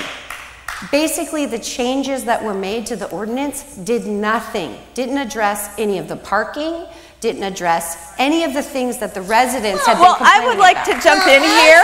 Well, we're talking about the small So there's no change of vision. That's my point. Because there's number no one, she voted for the change. Number two, this is not exactly what happened. Councilmember Stevens made a motion to eliminate it, but bring it back in January. Who knows what's going to happen? In other words, we're not going to talk about it till after the election. Well, And then what was eventually in your vision. And then what was adopted was an increase in open space and an incentive to provide additional guest parking. And that is the main thing that we hear and hear and hear and hear over and over and over again. And Ms. Foley voted for that change. And if she found it so unacceptable, why did she vote for it? It wasn't about it being unacceptable. It was about, you're using that as an example of how we're different. We're not. There's not any example that you can bring forward. Oh, I would bring forward that our voting records differ when it comes to issues regarding public safety, development, any of the issues that we have voted on in the last 2 years have been, or 4 years, I apologize, have been the same. They're exactly the same. Actually not. You and I both have voted the same on development issues, with the exception of the plant project.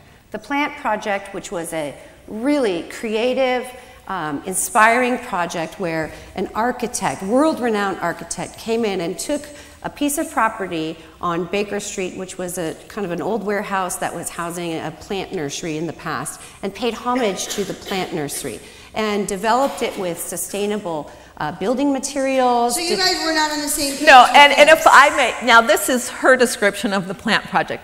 What I saw at the plant project was a 2-acre site with over 50 units on approximately 1 acre of the site.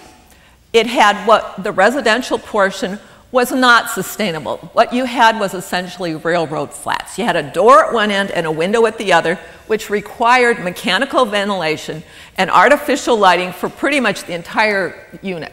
That is not a sustainable development. Plus, if you look at it, it was over 50 units an acre, 4 stories, right by much lower density development. We do not have that type of development on Baker Street. It was on 2 acres. It was 50 units on 2 acres. No, 56 or 54, 56 units on 1 acre, commercial on the other acre. There were more than 4 lots that were never required to be consolidated.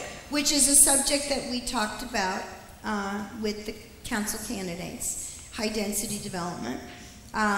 We were talking that your city needs housing. There's only so much land. Do you go up? And how do you attack the high density development issue? Let's start with you, Katrina. Well, you know, I think that we have experienced over the last 5 years a lot of overdevelopment in the city. I was not on the council during the time when a lot of these projects that we see that were built very densely were voted on. That was the project that's across from Trader Joe's, the Live Baker block that member Genis voted for.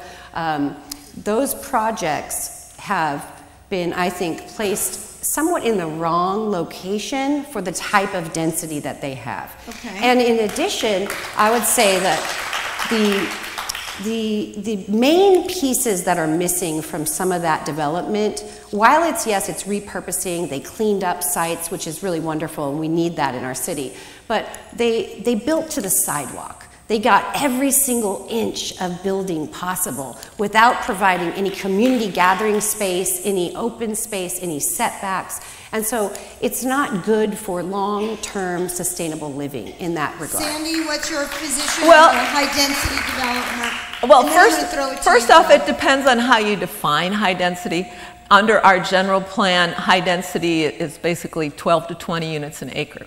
However, in some areas, we've gone to 40 and more. For example, the Motor Inn project, which council member Foley voted for and I voted against, was 224 units on just a tad over 4 acres. So that comes out at well over 50 units an acre. That's too dense, and that's too dense at that location in proximity. Got rid of that terrible motel, though. That was a good project to do. Well, anyway, if I may finish, the west side actually has a lot of exciting things going on. Some of the projects are a bit overwhelming. And I think part of it has to do with transitions. We have these enormous things, and then next to them we have much lower intensity development. So we really have to look at the transitions. As far as the west side, though, I would hate to stop some of the changes that are happening because there are people who would be essentially marooned in a small residential development surrounded by industrial. And we like the mix, that eclectic feeling, but at the same time, you need to have a critical mass of residential. One of the other aspects that I would like to see is to break up some of those massive blocks on the west side. We talk about walkability and bikeability. Well, in a truly walkable, bikeable urban setting, you're looking at several hundred intersections per square mile. On the west side, there are places where we have less than 20 intersections per square mile. So we really have to, when any of the big parcels are redeveloped, we need to get connections through the larger parcels, because that's really how you create a walkable community. It's not just having a pretty walkway. John, why don't you jump in here? You know, Barbara started the conversation about how when the last time you were here, you were political allies. And I guess it's a little bit of an elephant in the room, but now you're political opponents. And we're wondering kind of how that came to be. How did you go from being sort of aligned to being apart?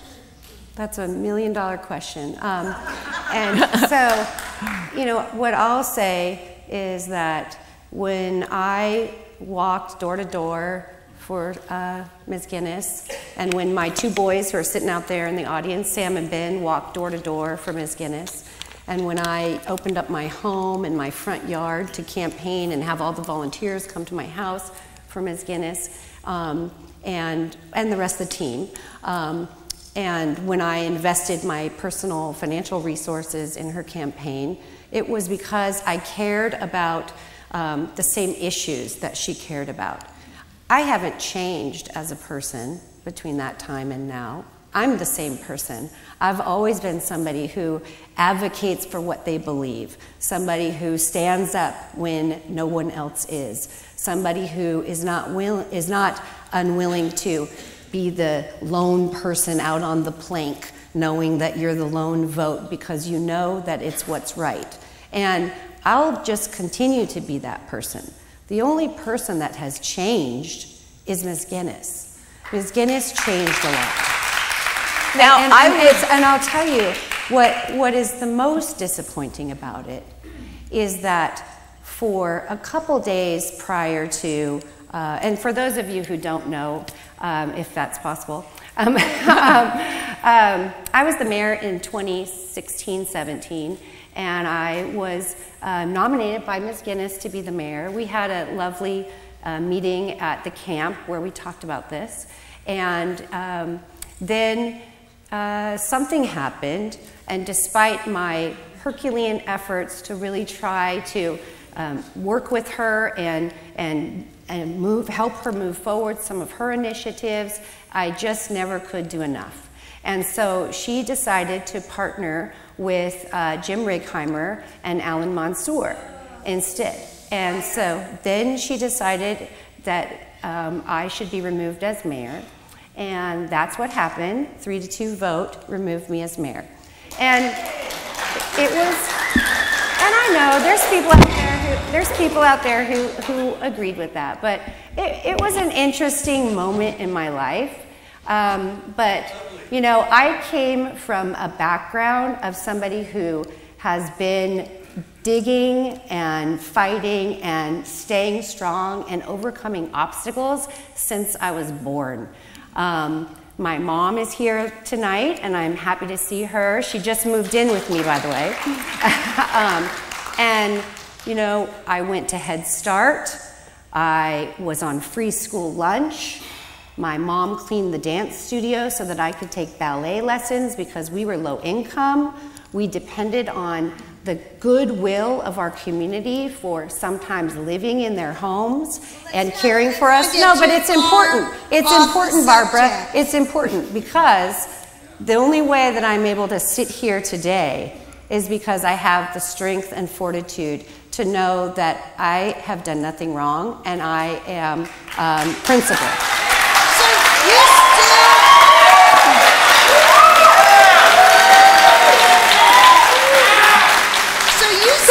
today, and I know we have talked about this as I wrote about this situation, you still today really don't have any idea what happened. Here's what happened. I would really like to jump in here. We're gonna get to Sandra.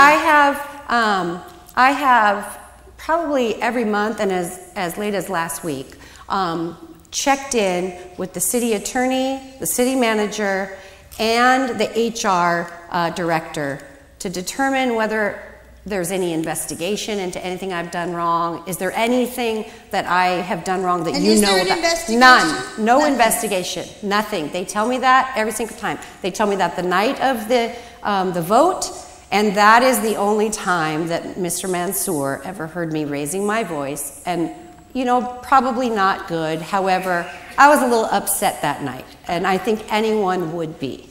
Okay, so now Sandy, let's go to you, because you certainly did lead the charge, and that was unprecedented in Costa Mesa in all the years I'm covering it. I think my fellow journalists will say the same, that we've seen somebody removed as mayor without a lot of explanation to the public. And, you know, we've all speculated, was it a personality conflict? What was it? So tonight, I would really like to hear from you as to what predicated this, and do you feel that you made the right decision? I do. I think it was the best decision for the city, possibly not for myself politically, but I believe it was the best decision for the city. And here's why.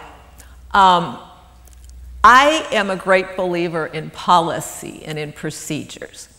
And as a matter of fact, during periods when I have had profound policy differences with people, I believe adherence to those adopted policies and ordinances are what protected the city. When you observe precedent, when you go with your adopted policies, that protects the residents. Sometimes it's a little unwieldy, but it provides the checks and balances that are essential to good government.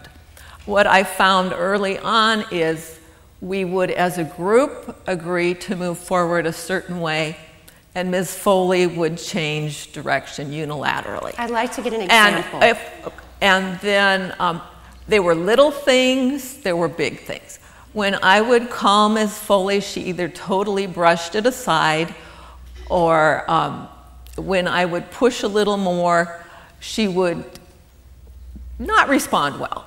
I many times said the mayor does not have the authority to do this. We are colleagues. The mayor has certain very limited authority to preside, but the mayor is not the boss of the city. We have a manager form of government. It is not the mayor's job to order the city manager around. It is the council as a whole that sets the policy. It is not the mayor's job to order around department heads. But anyway, I would. She was strong-arming. In 2016, I thought it was fair for Katrina to be mayor, because if you looked at the council, I'd been mayor already, Jim had been mayor already, Alan had been mayor already, and John was just brand new. And it seemed a fair thing to do, is for Katrina to be mayor. I had the votes to be mayor. I could have been mayor right then. But I felt it was a nice thing to allow Katrina to be mayor.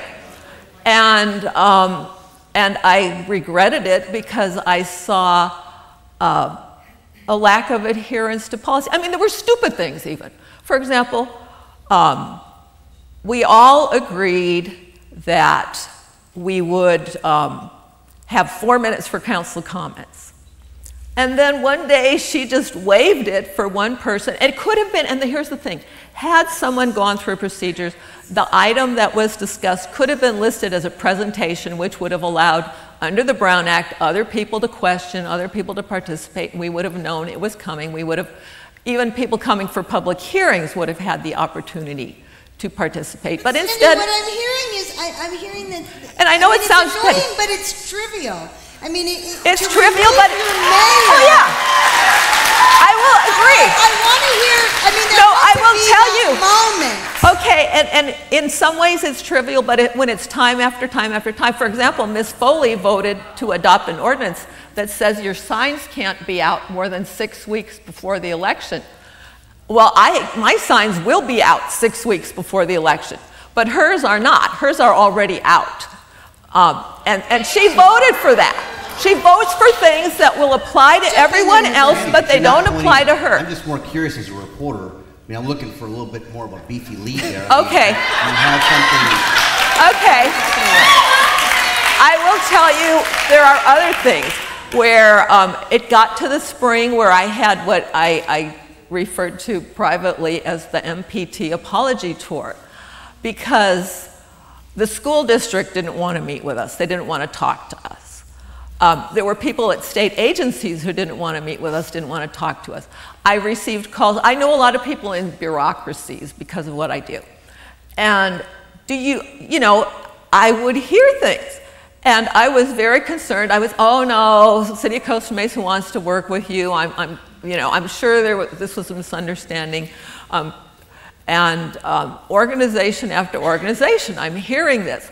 And we have things, for example, the joint use agreement will be coming up this year. That's essential to providing our recreation programs. If the school district takes their ball and go home, our recreation programs are in a world of hurt. And I don't think they would do that to the children of Costa Mesa, because I believe that they're concerned first and foremost with the children of Costa Mesa. However, you have to be able to sit down and work well together.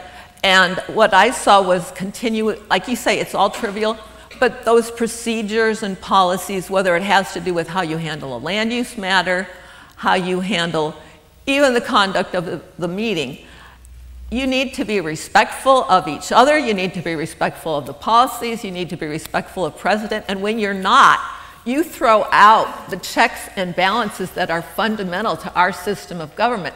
What we're saying is it's okay to be a despot if you're a benign despot. It's okay to be a dictator if you're a benign dictator. No despot, no dictator. So Katrina, jump in there, Roberto. The point that Sandy is making is that you're muscling people at City Hall, that you're directing. She's not making that point. She has a lot of vague. She can't give one. Well, she's saying that you reach into the city staff and you bully them around. Untrue. She didn't say that, Norberto, by the way. Well, I'm filling in the dots here a little bit. Well, she's vague because she doesn't have any examples. That's why. Because I don't want to put people on the spot. I think, actually, I will tell you why I'm being vague. I will tell you why I'm being vague, Katrina. Before the last meeting, you asked me specifically about someone you'd been bullying. I had not been bullying anyone. Let me finish. And you asked me specifically. What I should have told you at the time was, you know what you did, Katrina. You don't need me to tell you. But I didn't. And anyway, I will tell you. Can I respond? No, wait, I'm not done. But anyway, if I could finish. Well, that's why I asked the question. Can you respond to that? I will tell you that you're acting in that manner with city staff. I will tell you what she did. When I told her who the person was, and I even said, I did not hear it from her, I heard it from another party who was, she grabbed that person, took her out in the hall before the meeting. We couldn't even start the meeting. I didn't grab one person. So Katrina, let's talk about the bullying thing that he brings up. What is your response to Norberto's question about My response is that for almost 1 year, it's been it's September now, we've been asking Ms. Genis to share what have I done? What did I do that is so horrible? And she can't give any clear examples. This is a perfect example of how she can't give any clear examples. No, let me finish, Barbara, because it's very important. Policy. She says you don't follow policy. Well, that's what policy? She said that during the meeting we had Councilmember Stevens. Let's talk about that. Councilmember Stevens was giving his question, which is, do you bully staff? No, I do not. No, I do not. No, I do not. In fact, I am endorsed by the Costa Mesa Employees Association. And before they endorsed me, before they endorsed me to just be sure that there wasn't something that I was doing that I didn't know I was doing. I asked them to poll their members to make sure that they want to support me. And they did, overwhelmingly. And so, and I have had very positive relationships with our city staff over the years, very positive. Now, I have high expectations for our residents. I have very high expectations. We get hundreds of emails. I try to respond to every single one. That requires getting information from staff. Usually what I do is I get an email, I copy the person that I think knows the answer, and I ask them to respond. If that's bullying, guilty. I don't know. I don't have, I try to. You had a comment. Yeah, one thing I'm curious about, Sandy, is the specifics of this. Like, how did you arrive at this decision that you were going to vote against Katrina being mayor? Did you talk to your peers on the council beforehand? Like, and how far in advance? Like, what led up to all of this? Like, very specifically. I began to regret my support for Katrina as mayor probably by about early spring, but I figured I could live with it. And by the way, I did campaign for Katrina in 2014 too. I carried her stuff, I knocked on the doors, I did all the stuff. But anyway, and all the more reason why you should have given me the courtesy of the meeting with former council member Lise when we asked to meet with you the Sunday before, and you refused to meet. Well, to be honest, I had something else planned for then, and also I had already spoken with you enough times about that. The biggest thing was when I would say, the mayor does, you don't have the authority. And you would say, I'm the mayor. Let's be clear. I said it many times on telephone. You never said it to me. And this false narrative that she's calling me and I'm not returning the call, that's false. She never called me. In fact, she doesn't return anyone's call. That is a common complaint. No, this is such baloney. In fact, I think that the other colleagues on the dais decided that they did not want me running as mayor with the title mayor. And I think that, you know, Sandy's right. She had the votes. I know that. I know she had the votes. And I know that there is a partisan component to this. And so it's a partisan issue. I have always tried to work across the aisle and be a bipartisan representative. You know, potholes are not a party issue. Sober living, it requires bipartisanship. It is so critical that we work with our colleagues across the aisle. I had a coalition of council members and mayors that I was working with across Orange County to address sober living. So I think a part of this is partisanship. I still don't know, though, how this happened. Did they call you? Did you call them? Like, when was this decided? It actually, no, I know, there would have been a Brown Act violation had we actually set that night. No, I would say that I was unhappy. I began to have some qualms, and to say that I never said anything about this is the mayor. I was very clear. These are the duties of the mayor. You do not have the authority. I know I said many times. When? On the phone several times. You'd always say, I'm the mayor. I have the authority. That is never, we had this conversation like 50 times. Mostly you talked about your dogs. We did not talk about that. No. Well, see, the problem is you hear what you want to hear. But we must have had 50 times where you'd say, I'm the mayor, I have the authority. I'd say, no, you don't. This is council policy. In my life. You said it like dozens and dozens. Let me tell you, when I became the mayor, you know what I did? You know what I did? It was like a mantra for you. I'd like to say this. This is very important. Now, this is very important about the difference between the false narrative about me and the reality. When I became the mayor, could you please let me finish? Okay, so let's Barbara, this is very important. No, wait a minute. When I became the mayor, I changed the mayor's office to the city council offices. I took down the mayor's office sign and I put in a conference table and I made it a collective room. You know why? Because when I was on the city council prior to that, council member and then former Alan Mansour and Mensinger and Righeimer, they owned that space. You weren't even allowed to go in there. You couldn't open the door or have a meeting in there. I opened it up so that it was a collective space. Okay. You know,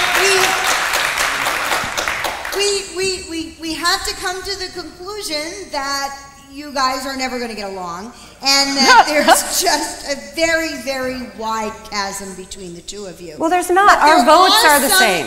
Our votes are the same. There are some issues that I know these guys have some very specific questions. Yeah, let's talk about the real issues. That really don't have to deal with personality. Roberto? Yeah, I'm curious about back in, was it 2012-ish, when the situation here in Costa Mesa was very different with the fight over pensions, the downsizing of City Hall. And what I'm curious, you know, it was almost a different thing today in the City Council. I didn't hear one person mention unfunded liability. Well, no, I did hear one person mention unfunded liability. My question to you all, it is probably the most, while it's the wonkiest and most complicated issue, it is also the most overarching issue that will prevent either one of you from fielding one more police officer to deal with anything, but you will be paying much more money for those officers.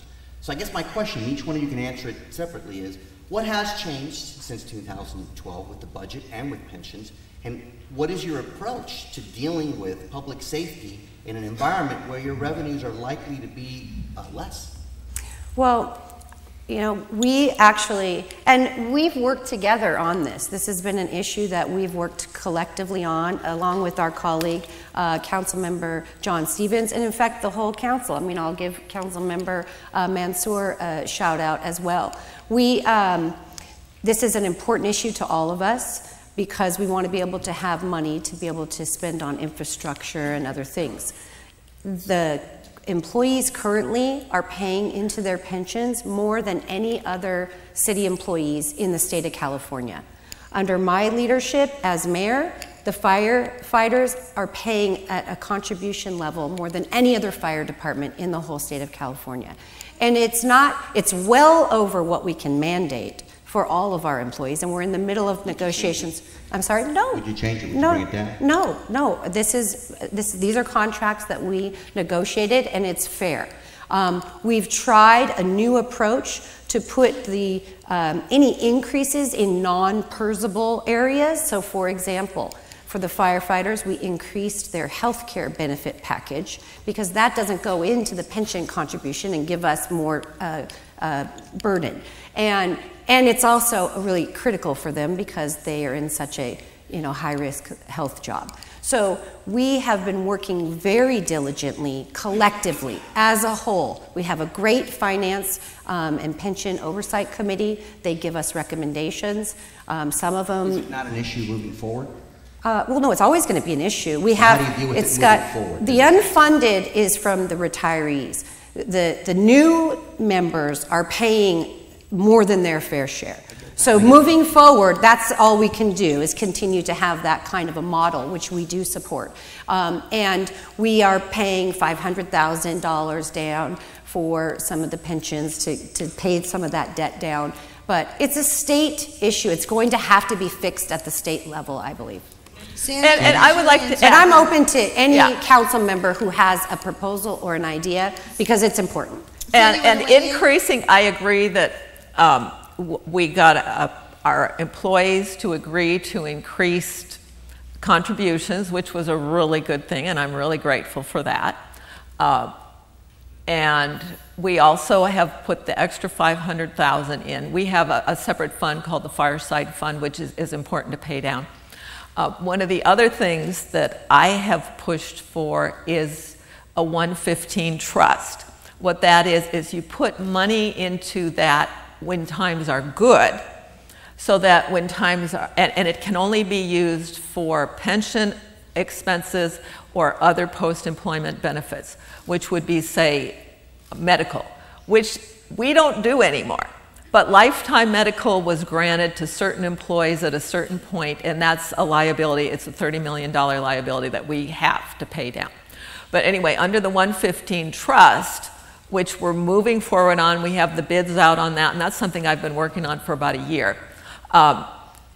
We put money into the fund, and then if we do have a bad year where, oh my gosh, how are we going to make our purse payment? We can make it out of the 115 trust. One thing we do have to be careful on is the health benefits are good, and it's very helpful because they're non-purchasable.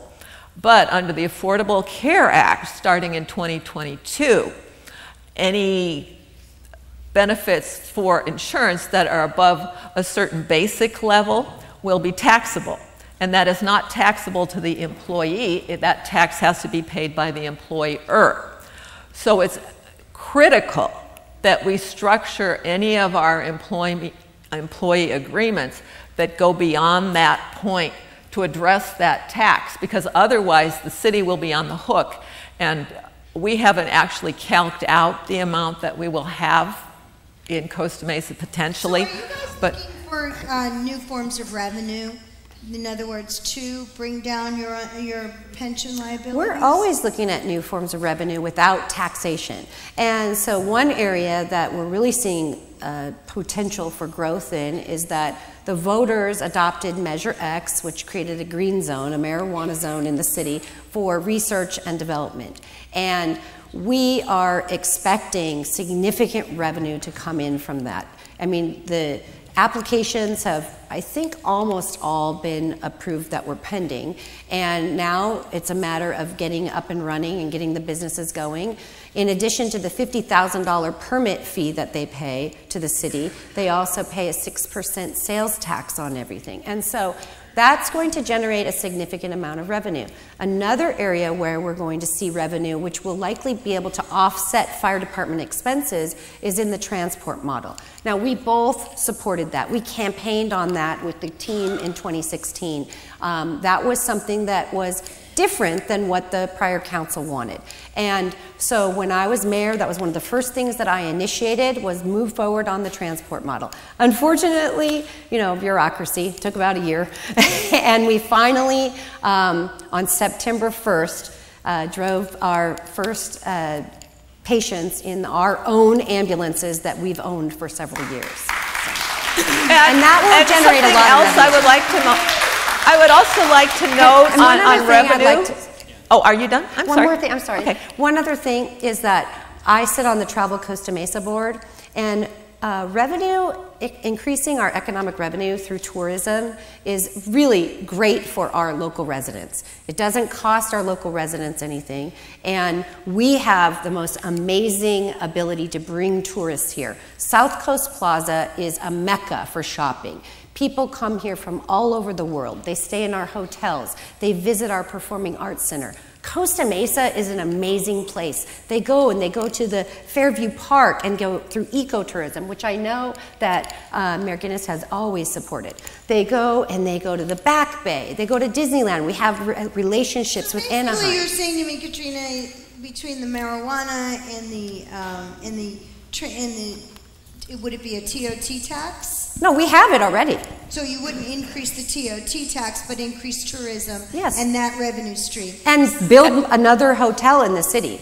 Okay, Sandy, what do you see as increasing revenue to bring down that pension liability? Well, the marijuana revenue is, of course, very promising. But what we're already seeing with some cities is competition, where you could come into our city and we'll charge you a little lower tax. It's sort of what happened with redevelopment years ago, where everybody was looking for a bigger handout from government. So I think that's very promising, particularly because at this point we have a unique niche where it's research and development and manufacturing. We're not talking about dispensaries. I don't think either of us supports us, you know, solving city revenues by selling marijuana to our residents directly. However, there are also a few other things to look at. For example, revenues at the Orange County Fairgrounds have been going up and up and up and up. But our sales tax revenue derived from the Orange County Fairgrounds has been static for about 10 years. So we really need to see if sales tax revenues are being properly allocated. I know I bought some earrings at the Orange County Fairgrounds one day, and I see a charge on my bill from Long Beach. I'm thinking, I haven't been in Long Beach in a couple months, so why do I have a charge? Well, that charge was run through Long Beach, so I questioned whether the sales tax came back to Costa Mesa or went to Long Beach. So we need to work with the fairgrounds, and we've been talking to the folks over there, and particularly with the marketplace, but also food concessions and so forth, to make sure we derive all the revenue to which we're entitled. I'm really pleased that we have a strong tourism industry. However, one of the problems that they're having in San Francisco now is people are canceling conventions because of the large numbers of homeless people, and they don't feel safe, and just the general atmosphere. And so one of the things I have asked staff to look at is if we could take the portion of the TOT that comes back to the city through the Business Improvement District and look what we can do to improve security for our tourists. Having special events is nice because it does draw people, but if they don't feel safe, they're not going to come. So I've actually asked our staff to look at maybe public-private partnerships that we could look at, you know, whether it's putting together video, helping with brighter lights, matching funds on private security to make sure that when our tourists come, they have a great experience in Costa Mesa. Because you can have a great experience in Costa Mesa, you should have a great experience in Costa Mesa, and we want to make sure that our tourists are safe as well as our residents, so we all have a great experience in Costa Mesa. I'm going to take us home because we're getting to the end now. Already? I feel like we should go over a little bit. Well, how about another 10 minutes? Okay. You know, we obviously didn't solve homelessness in the last session, and we're probably not going to do that tonight, but you know, as mayor, either of you would be in a position to sort of lead the city's approach to addressing that problem. And there was a lot of kind of emotion in the last forum, and terms like fear-mongering were coming out, and Katrina, your name was invoked, you know. And so I just kind of want to get the sense of, you know, on a very practical level, what are some simple things we can do with the bathroom situation, with the homeless situation, you know, with the 50-bed solution, you know, just kind of generally tell me where you two are on that. Well, this is another example where we voted the same, but somehow it's become my issue. I am a lawyer, as you know. We have all, John Stevens, Ms. Genis, and I have all been to Judge Carter's courtroom on more occasions than I can count. And it's a really serious issue. Homelessness in our city and how we manage it is the most important issue that we will be dealing with in the next year. And it is not just, you know, it's not linear. It's all over, it's a web of issues. There's so many categories of people who find themselves experiencing homelessness. There are people who are addicts who've been brought here out of state by some sober living home that is a greedy operator and not a caring person or entity that wants to help with making sure that they become sober, but wants just to go through the mill of the insurance payments and then kick people out onto the curb, and now they're on our streets. And we all see them. In the last 5 years, you know, anytime you see someone kind of carrying their carry-on luggage, you know usually it's a young man in his 20s with a backpack and a carry-all. And you know that that person has probably been kicked out of a sober living home. Now, we have to address those issues. We have to address the sober living home reform. We have to get the state and the federal government to recognize that these are businesses and they should not be located in single-family residential neighborhoods. And I'll tell you, I have a personal experience with this. I've shared this before. There is now, because the state approved it, a medical detox center across the street from my house, right across the street from my house. Medical detox centers should not be in neighborhoods. They should be in areas where there are clinics. It's a zone for, you know, hospitals, clinics, and that kind of use, not residential neighborhoods. So we have to deal with that. We have to find a 50-bed shelter Or what I would prefer is that we divide it into different numbers and not have all one shelter. I think we need a women's shelter, women and children, because a lot of women are afraid to go into shelters because they get assaulted and raped, and they don't want to go into shelter, so they would rather live in their car at the cemetery, for example. So we need to have a women and children shelter and maybe a co-ed shelter. By doing that, we will be allowed to enforce our anti-camping ordinance. I don't know about anyone out there, but I do not want Costa Mesa becoming the Santa Ana River Trail and Anaheim and Santa Ana Civic Center. I went to trial every day for a month in Santa Ana, and I walked the gauntlet through the Santa Ana Civic Center encampment. It was horrible. I could not believe that this was going on at the courthouse. You know, in plain sight, drugs going on, people shooting up, just terrible. We cannot have that in Costa Mesa. I will not allow that in Costa Mesa. Sandy, you want? And I'm sorry, the final piece of that, and we all agree on this. I mean, it's a matter of how you get it done. The final piece of that is housing first model. Permanent supportive housing is critical. Motel conversions, so that we can upgrade some of our really terrible motels and turn them into beautiful places for families. Fairview? Well, actually, Well, I just had a question. I just made me curious about Fairview. Just where are you on that? We recently received a letter from Fairview Development Center, from the state, telling us that they will not allow anything to happen at that location. However, what I will say is part of what we approved for there is for 25% to be institutional. And that is an appropriate space for there to be permanent supportive housing. There's going to be disabled housing there, etc. Okay, we want to give Sandy I would like a chance to answer. Yes. Actually, Fairview Hospital already has permanent supportive housing. There are several homes where people with developmental disability live in a group facility.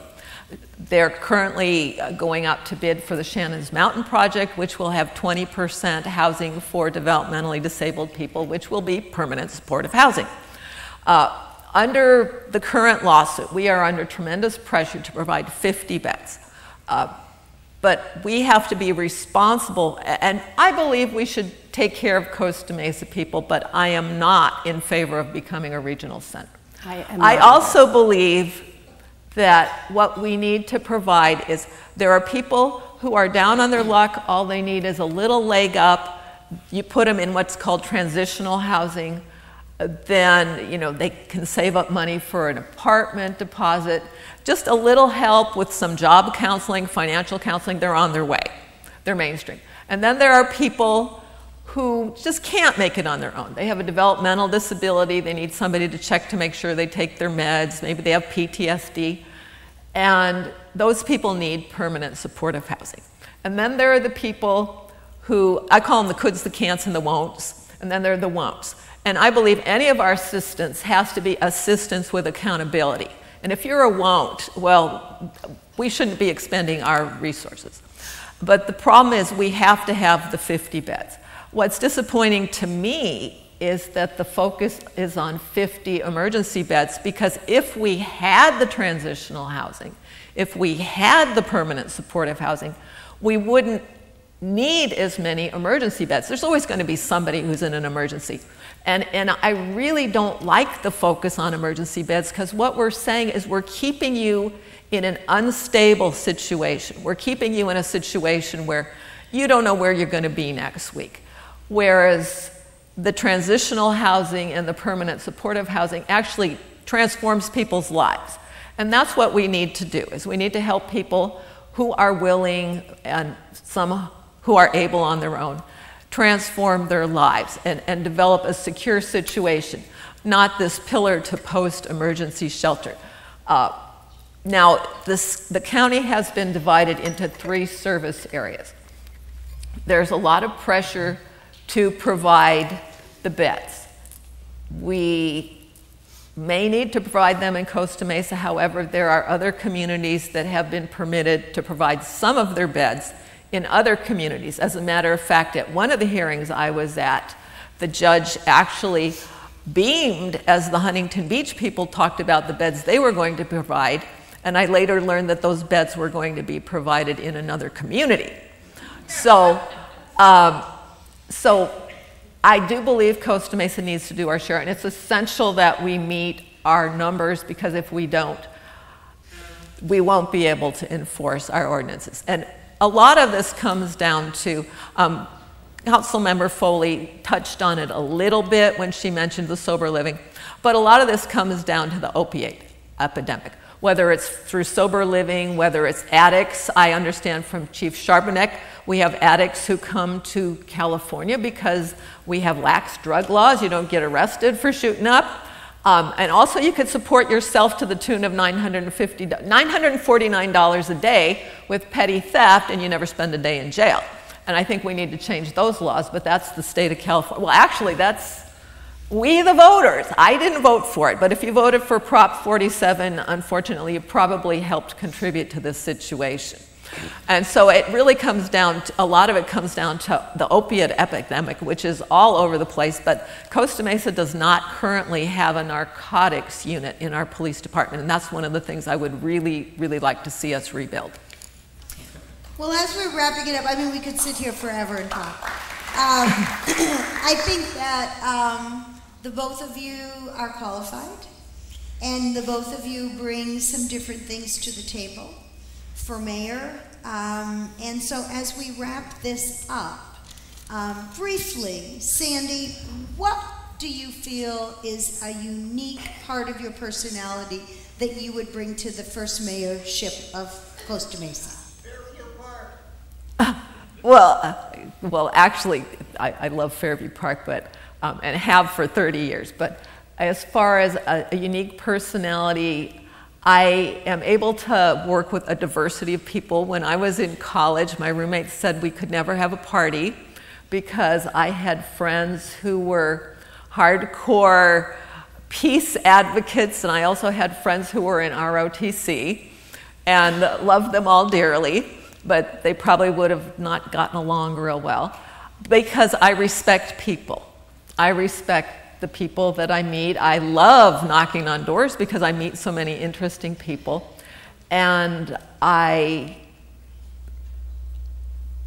feel that I have an ability to reach out to people, and I have an ability to listen to people, and I really enjoy people. And I think that's probably a good thing that I bring to the table. And the other thing is I have an appreciation for the forms of government. Sometimes they get in the way, sometimes they slow things down, but I agree with the founders that government should be a little unwieldy and slow occasionally, because yeah, you don't respond as quickly, but you don't respond to facts. You don't do stupid things. And I have a very profound respect for the forms and procedures of government, which is kind of bizarre maybe to some people, and it's esoteric, but if you don't respect the forms and procedures of government,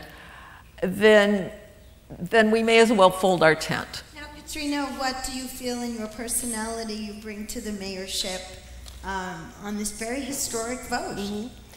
I am a connector. I get things done because I connect people.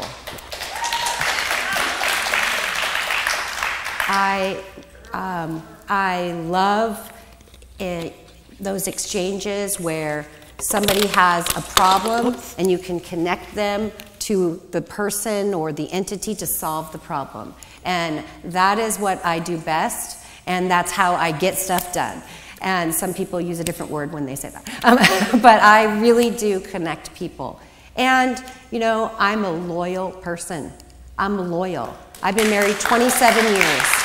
And I value loyalty. I always, if there's something not right with the relationship, I try to reach out Now, some people, it's just gone, and you can never repair it. And we have those experiences, all of us, in our lives. But I really do try to get over things pretty quickly and move on and find something else we can agree on. And that's something is unique, I think. Well, thank you both for being here. Thank you. Yes, thank you. The audience, and of course, Roberto and John. I love sitting around and having conversations with you. We could go on all night, but of course, there's a time restraint. I want to make sure to thank you, Barbara, that that's she has organized and headed up this thing for, I think, how many times now? More than a dozen, I think? I think so. It's a big commitment to wanting to see debates. These aren't easy things to put on. And lastly, I want to credit you guys in Costa Mesa. I have covered a lot of city halls in my career, and you are one of the best in terms of engaging. You truly have a wonderful town here. I love coming here. I love seeing how much you guys get into your politics, how much you debate with each other. It can be a little unruly at times, but frankly, I'd take that over the alternative any day of the week. So cheers to you all. Thank you very much. Good night.